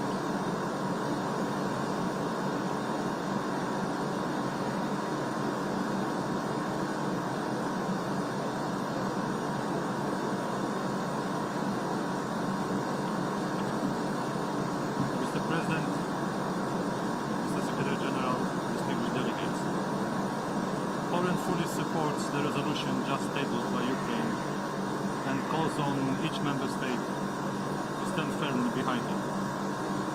We deeply believe that through this act we will demonstrate our adherence to the principles enshrined in the UN Charter. Only by upholding those fundamental principles we can see the truly peaceful and long-term solution to the conflict caused by the Russian aggression in Ukraine. In that sense, the resolution we are about to vote paves the way a meaningful diplomatic effort to end the atrocities of this war. To achieve peace, Poland, as the current chairmanship in office of the Organization for Security and Cooperation in Europe, called yesterday for the immediate ceasefire in Ukraine to let humanitarian organizations deliver assistance. But these appeals for peace are even more urgent when you look at the events in Ukraine from a close distance perspective. Let me tell you how we, Poles, see and respond to the horrors of this war as neighbors and friends of Ukraine. There is no doubt that we are confronted with one of the biggest humanitarian crises in Europe since World War II. In the first 3 days of Russian aggression, facilitated by the complicity of the Belarusian regime of Alexander Lukashenko, we witnessed more than 500,000 people fleeing Ukraine, 300,000 of which found refuge in my home country. We keep our borders open. Our diplomatic missions help those who seek refuge in Poland. The nationals of all countries who suffered from Russian aggression or whose life is at risk can seek shelter in my country. And I can tell you, only for the first half of today, we welcomed people of 125 nationalities fleeing Ukraine to Poland. And that means it concerns us all. The list of these nationalities are too long to read to you, so I'll just read the first, those with more than 100 nationals fleeing to Poland only today in the morning. Ukraine, Uzbekistan, Nigeria, India, Morocco, Kazakhstan, Pakistan, Afghanistan, Poland, Belarus, Iran, Turkey, Algeria, and Russia. This refuge applies also to the students, which I understand is a serious concern of some colleagues here in the chamber. The students are also welcome to Poland, and they are offered to continue the studies in Poland. We know that some of the missions here in New York were targeted by the disinformation suggesting discriminatory practices at the Polish-Ukrainian border based on race and religion. I can tell you this is a complete lie and a terrible insult to us. Besides giving refuge, Poland delivers to those who suffer a very practical and tangible help. my government organized special trains for the elderly and mothers with small babies, as well as convoys with supplies and medical aid. There are 7,000 beds in 20 hospitals ready for those wounded and sick, and I want to announce that the first Ukrainian refugee babies were born in Poland in the last 24 hours, and the first life-saving operations were carried out for the elderly in our hospitals. Poland stands ready to cooperate closely with you and OCHA, the National Committee of the Red Cross, and the other humanitarian organizations to ease the burden of the civilians targeted by the Russian aggression. But what I am most proud of is the outpour of spontaneous readiness to help by individuals. Polish families are opening their homes to refugees. They offer clothes, food and accommodation. Thousands of private cars are coming from all over Poland to pick up those who cross the border. On the first 2 days, we experienced a long traffic jams because of the number of cars coming from all corners of Poland. Polish people stand in lines for hours to donate blood for Ukraine. The scale of help was offered was so big that the government opened a special website, Helping Ukraine, where volunteers can register and get guidance on those in need. My diplomats in my mission are fulfilling our diplomatic duties here in New York. Our family members and friends are welcoming refugees coming directly from the war zone. In this conflict, Poland may not be a geopolitical superpower, but we want to be a solidarity superpower. And this is how we want to change the grim reality for better. At the same time, I would like to pay a tribute to those Ukrainians who defend their motherland and continue to stand for their country's freedom.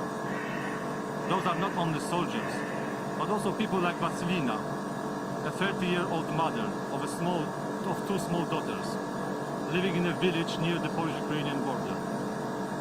When offered a trip to Poland by my family, she answered, "I cannot leave Ukraine now. This is my country. I have to stay and take care of it." And now she is cooking food for soldiers and refugees at the border. A similar answer was given by our diplomats in Ukraine. We keep our embassies and consulates open, and they keep fulfilling their diplomatic and consular duties.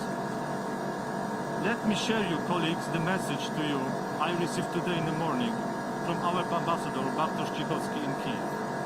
I quote, "I am at the Polish ambassador to Ukraine. I work in Kyiv, a city the size of Berlin, inhabited by over 4 million people. From Thursday morning, I have to hide from the bombing in my basement several times a day. I wake to exchanges of machine gun fire. Windows are shaking from the missile detonations.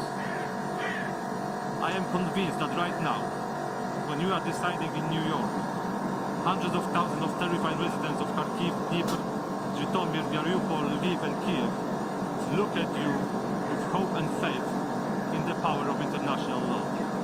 End of quote. And I wish to conclude by a reference to the warning expressed by a 19th century Russian novelist, Fyodor Dostoevsky, in his book with a meaningful title, Crime and Punishment. The message of the book is following. When someone, just like Raskolnikov, thinks he is exceptional and free from moral obligations, and therefore feels entitled to committing a crime of murder, in the end, he faces the punishment from the crime itself.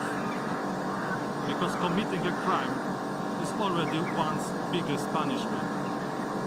There is no crime without the punishment. Thank you very much. I thank the distinguished representative of Poland.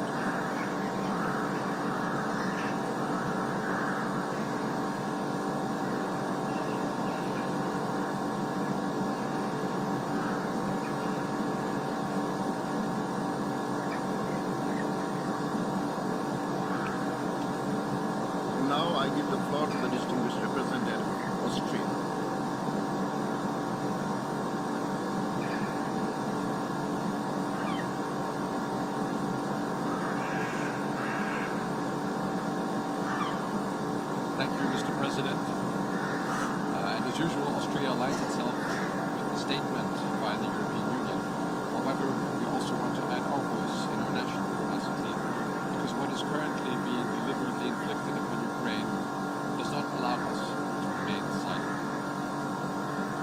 Excellencies, colleagues, fellow Ukrainians, let me start by thanking you, Mr. Secretary General, for your clear words this morning and these past days.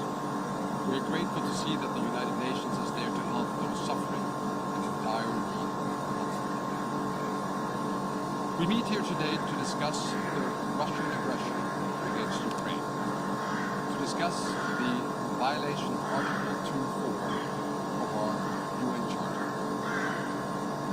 That we meet here today in this room is a good thing and a bad thing.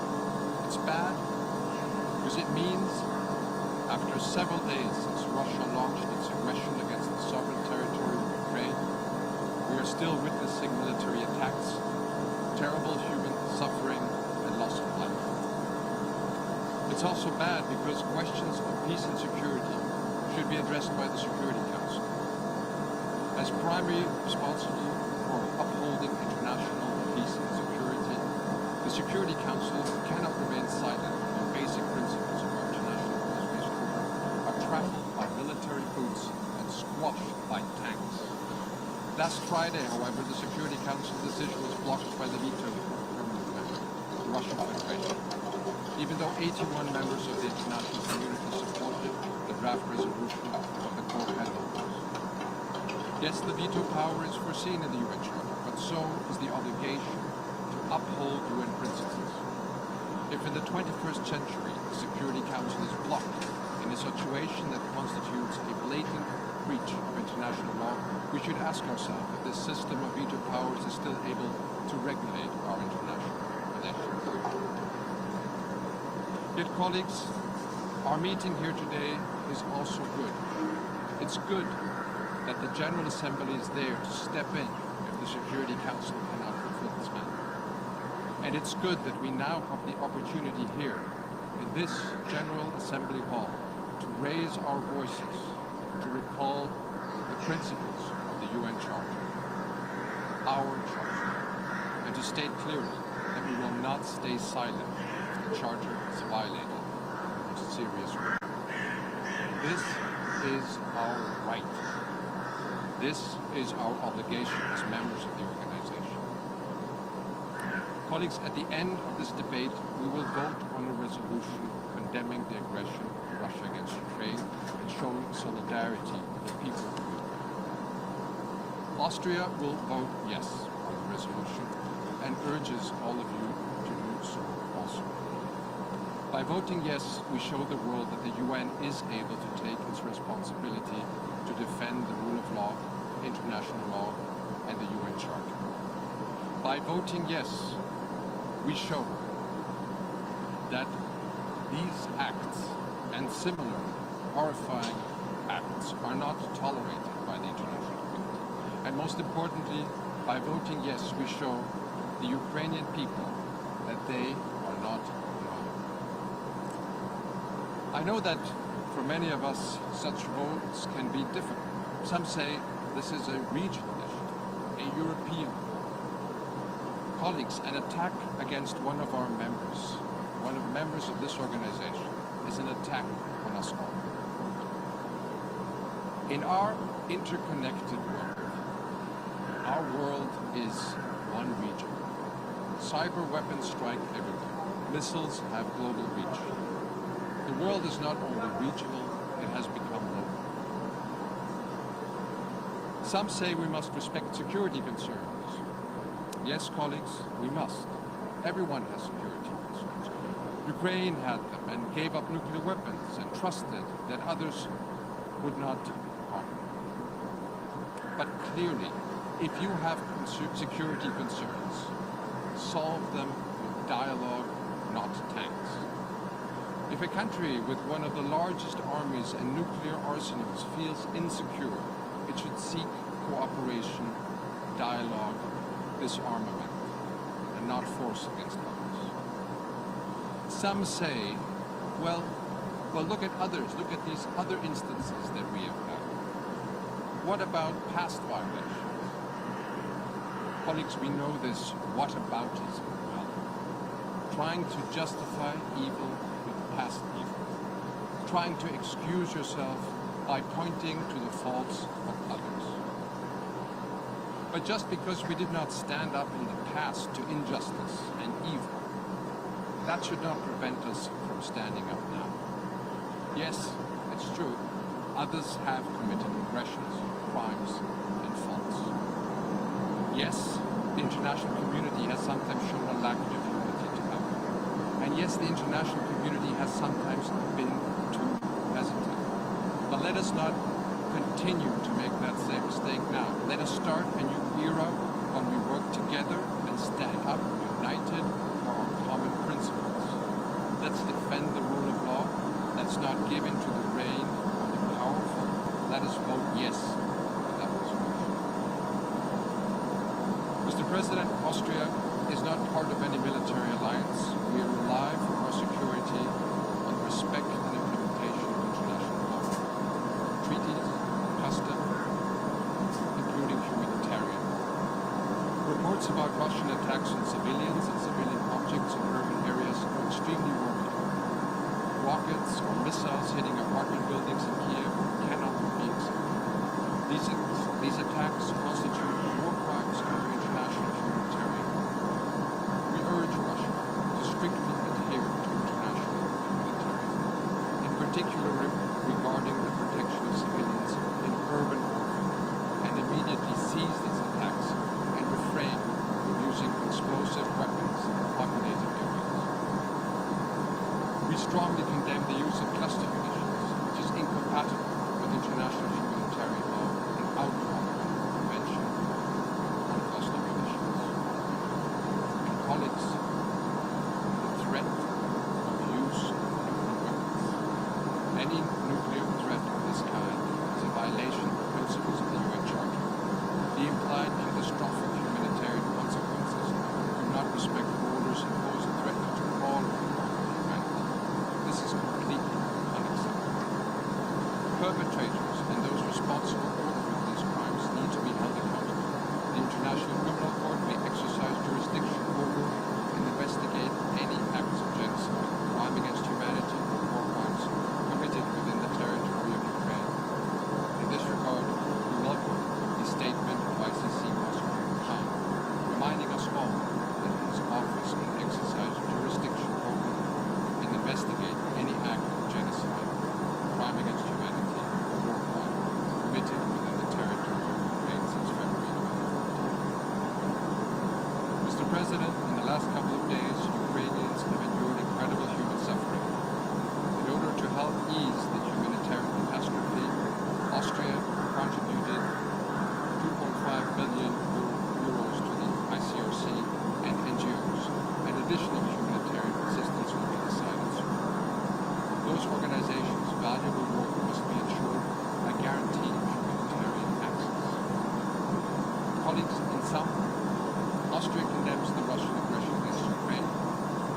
Austria calls on Russia to reverse its decision to recognize the self-proclaimed Donetsk and Luhansk People's Republics, which represents a grave violation of sovereignty and territorial integrity. Austria urges Russia to immediately withdraw its troops and stop any further bloodshed and return to the path of peaceful dialogue and any member who might be obliged to. Vienna is ready to host and facilitate such dialogue. We hope that today's start of bilateral discussions between delegations from Ukraine and Russia can serve as a first step towards a urgently needed ceasefire. And colleagues, we call on you to vote yes to today's resolution. Although it's not always easy, many of us have good relations with Russia, love the culture, admire the traditions, and have good Russian friends. But a good friend, an honest friend, will speak up and say what needs to be said to do what needs to be done when a friend commits an illegal act. This is what this resolution is for. Imagine for one moment that you are in Ukraine's shoes. What would you expect from the UN, from this General Assembly, if you were Ukraine's this? In this dark hour, it is our moral, our legal obligation to condemn the violations of the Charter and show solidarity with the victim of aggression.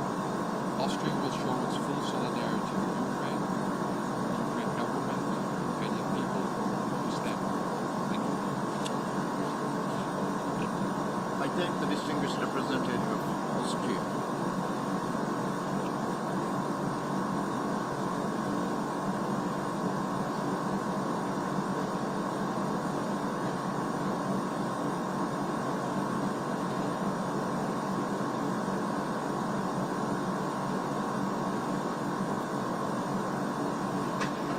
I now give the floor to the distinguished representative of Czech Republic.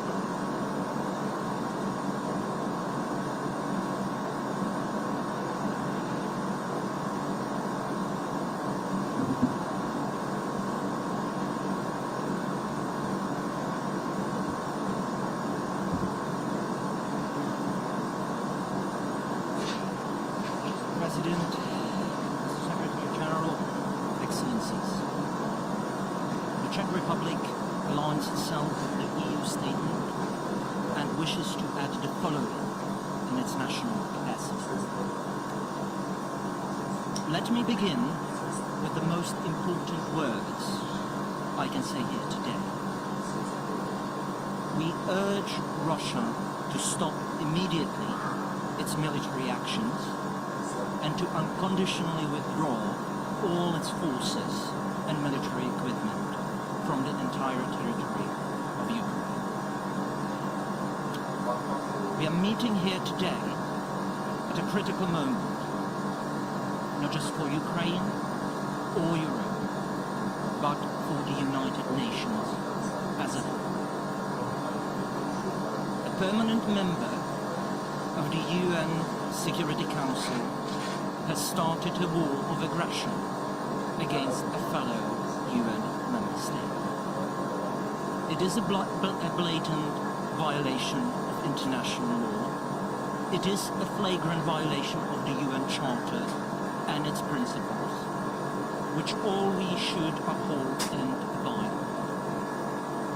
This seminal document was written with the express purpose of averting the scourge of war.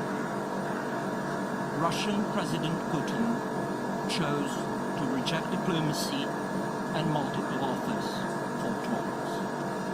Instead, he decided to launch a savage conquest, inflicting untold pain and suffering on the people of Ukraine. There are horrific reports coming from Ukraine. Civilians, including children, being killed in their hometowns. Families separated, hundreds of thousands of people forced to flee for their lives. Mr. President, let me make it crystal clear. Russia and its people are under no threat from Ukraine or NATO. We condemn in the strongest terms Mr. Putin's threat of using nuclear weapons. Indeed, it is a very dangerous rhetoric and only further exacerbates the overall security situation. Nothing can justify the use of nuclear weapons. Mr. President, Russia must be held accountable for its aggressive actions. Ukraine has accepted the jurisdiction of the International Criminal Court related to genocide, crimes against humanity, and war crimes. We will be looking to the ICC to prioritize investigations of crimes committed in Ukraine. Similarly, we strongly support Ukraine's filing of a case against Russia at the International Court of Justice, requesting the ICJ to order Russia to cease its unlawful attack on Ukraine and to stop Russia's false claims that acts of genocide have been perpetrated in the Luhansk and Donetsk Oblast of Ukraine. Mr. President, I would like to reiterate my country's unwavering support for the sovereignty, territorial integrity, and independence of Ukraine within its internationally recognized borders, including the illegally annexed Crimea. This is why the Czech Republic throws its full support behind the draft UN people of the Czech Republic stand firmly with Ukraine. The suffering of innocent civilians in Ukraine has raised a huge wave of solidarity among our people. Humanitarian aid is pouring across the border and to border regions where Ukrainians are fleeing in a desperate search for safety. The Czech government, local communities, as well as individuals, have offered and provided help to the people who have fled from the suffering caused by the Russian aggression, and we will continue to do so. Mr. President, we deeply regret the use of a veto by the Russian representative last Friday to block the UN Security Council resolution. This prevented the UN Security Council from fulfilling its fundamental role to maintain international peace and security. It is yet another proof of Russia's blatant disrespect for this organization. However, a large number of co-sponsors of the draft resolution clearly demonstrated the prevailing opinion of the international community. Mr. President, Russia cannot veto the reality on the ground. And let me here echo the words of the UN Secretary General speaking after last Friday's vote in the Security Council. The United Nations was born out of war to end war. Today, that objective was not achieved. We must never give up. We must give peace another chance. Dear colleagues, we, the representatives of 193 nations gathered here at this emergency special session of the UN General Assembly, have a solemn duty to uphold the purpose and basic principles of the UN Charter and international law. As we are about to take a vote on a draft resolution which is soon to be formally introduced. Dear colleagues, soon each and every member of this honorable body will have a chance to declare where they stand on the UN Charter and international law. And quite frankly, on the most crucial matter of war and peace. Excellencies, colleagues, I'm making a plea to each and every one of you representing here all UN member states. Please, vote for this resolution. Vote with your conscience. Vote for the end of bloodshed and human suffering. Vote for peace. Vote for the UN Charter and international law. Vote for all the good our United Nations was founded to represent. And please let us not forget, the whole world is watching. Thank you. I thank the distinguished representative of the Czech Republic.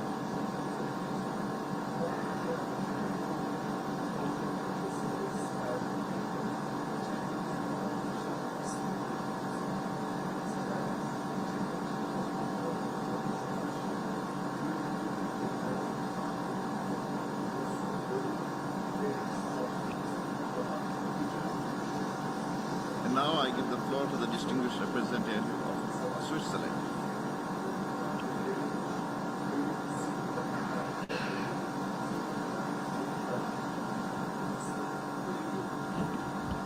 Monsieur le Président, Monsieur le Secrétaire Général, comme Dag Hammarskjöld l'avait énoncé avec beaucoup de clarté, les Nations Unies n'ont pas été créées pour nous amener au paradis, mais pour nous sauver de l'enfer. Et pourtant, ce que la population en Ukraine vit pendant ces jours ressemble beaucoup à ce à quoi nous nous sommes engagés à éviter. C'est pourquoi cette Assemblée se réunit aujourd'hui face à une guerre qui a déjà coûté la vie à de nombreuses personnes. Chaque vie perdue est une. Nos pensées sont avec les victimes et leurs familles.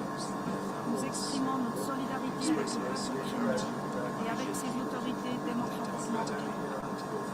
Nous sommes fortement préoccupés par la situation humanitaire et les déplacements de centaines de milliers de personnes. Cette Assemblée se réunit aujourd'hui à la demande du Conseil de sécurité, faute de consensus entre ses membres permanents. La Suisse a soutenu le projet de résolution du Conseil de sécurité visant à mettre fin aux hostilités et à rétablir le droit de l'évacuation.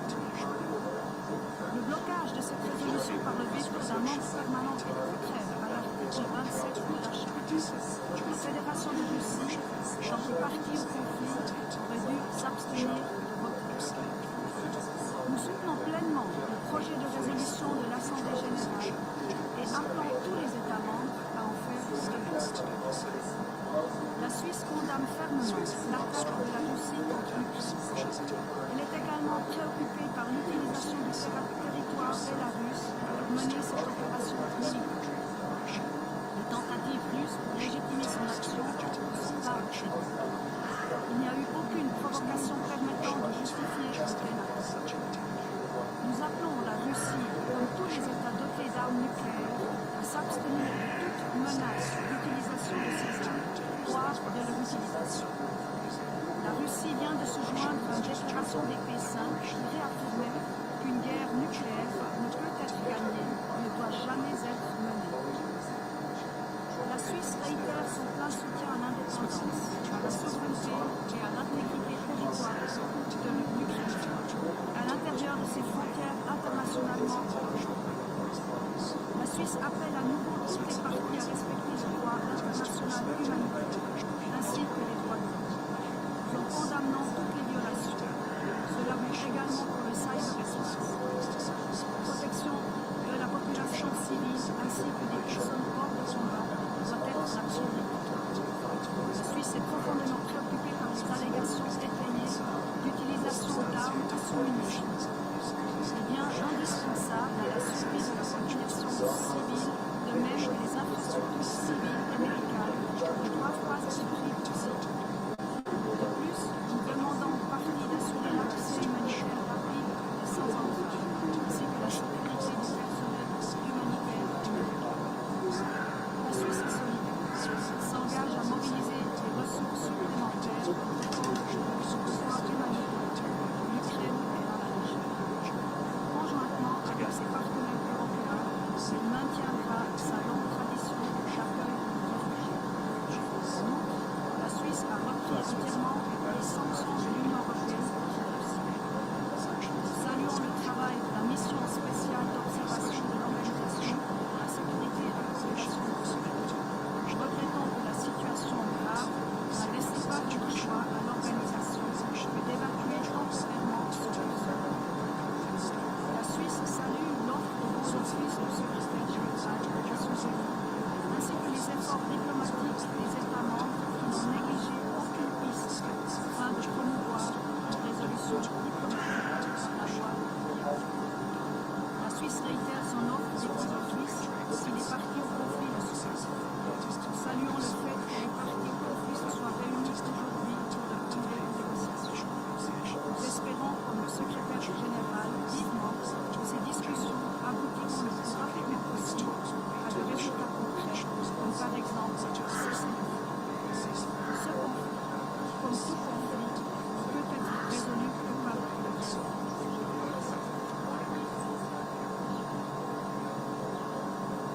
I thank the distinguished representative of Switzerland.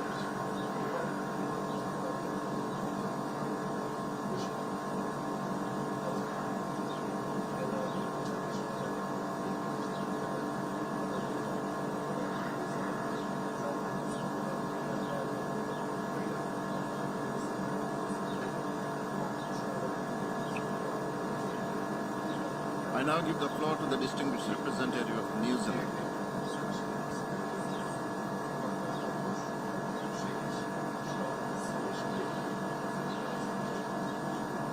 Mr. President, Secretary General.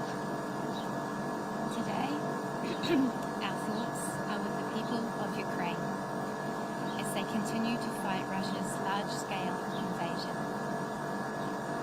Innocent lives lost, everyday lives in turmoil, young and old lives that will never be the same as innocent people suddenly find themselves as refugees. The worst part of the trauma we see unfolding in front of us is knowing that it was completely avoidable. New Zealand is in no doubt that the conflict in Ukraine is a direct result of the unprovoked and unjustified actions of Russia and its decision to flagrantly ignore international law. Russia is escalating its aggression by its decision to increase the readiness of its nuclear weapons. Russia's actions are nothing short of the acts of terror. New Zealand supports the Secretary-General's assessment that these acts represent a clear violation of the territorial integrity and sovereignty of Ukraine and are inconsistent with the principles of the Charter of the United Nations. In standing in support of Ukraine, we are also standing in defence of the UN Charter. We cannot pick and choose when to espouse the centrality of the Charter. This emergency session of the General Assembly is taking place as a direct result of Russia's actions alone. As ongoing military aggressions threaten not only the peace and security of Ukraine, but that of Europe and of the international community. We are here today because the United Nations Security Council failed to act last Friday to condemn Russia's actions to invade Ukraine. Russia's use of the veto, when it is not only party to this conflict, but the direct cause of it, is a disgrace. New Zealand, along with a group of small states, opposed the granting of the veto to the P5. We have continued to oppose the veto since its inception, and we remain strong in our conviction that there is no place for the veto in the UN Security Council. With the Security Council having failed to deliver against its responsibilities, we, the General Assembly, must now stand up to play our part. New Zealand is a primary co-sponsor of the General Assembly resolution, and we encourage all member states to vote in favour of the resolution. In support of Ukraine, in support of international peace and security, and in support of our treasured UN Charter.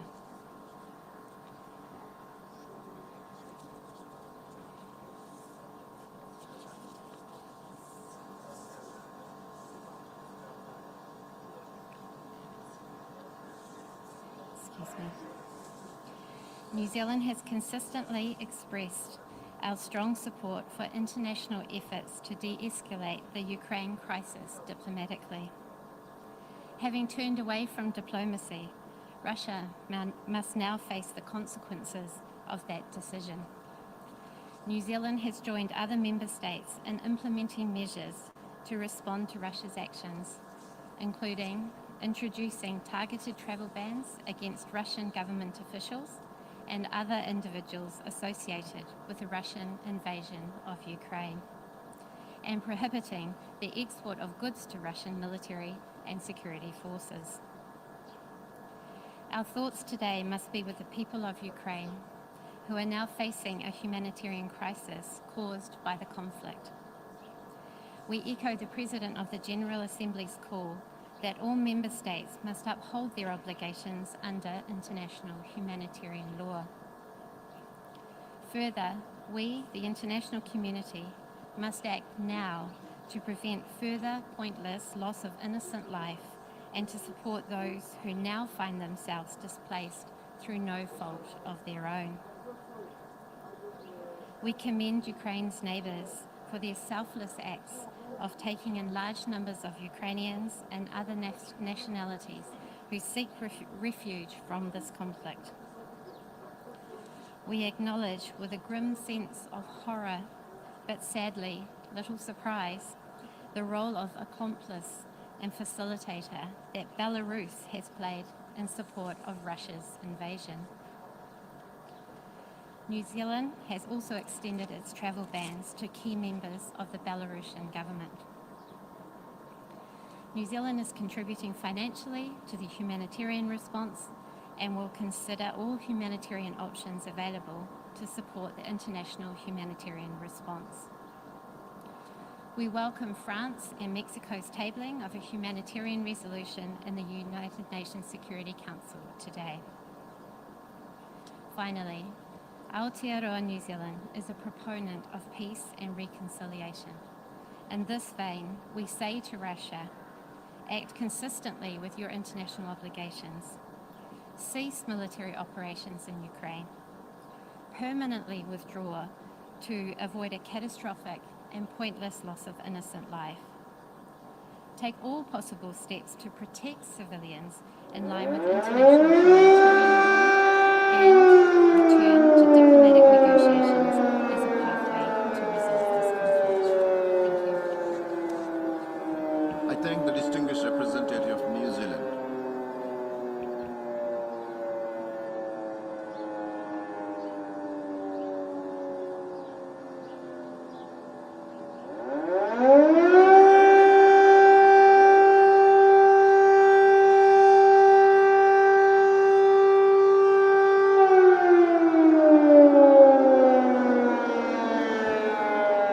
I now give the floor to the distinguished representative of Panama on behalf of the Alliance for Development and Democracy.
Incluidos los miembros de la Alianza, hemos emprendido esfuerzos conjuntos para que se facilite un tránsito seguro de nuestros connacionales que crucen la frontera de Ucrania.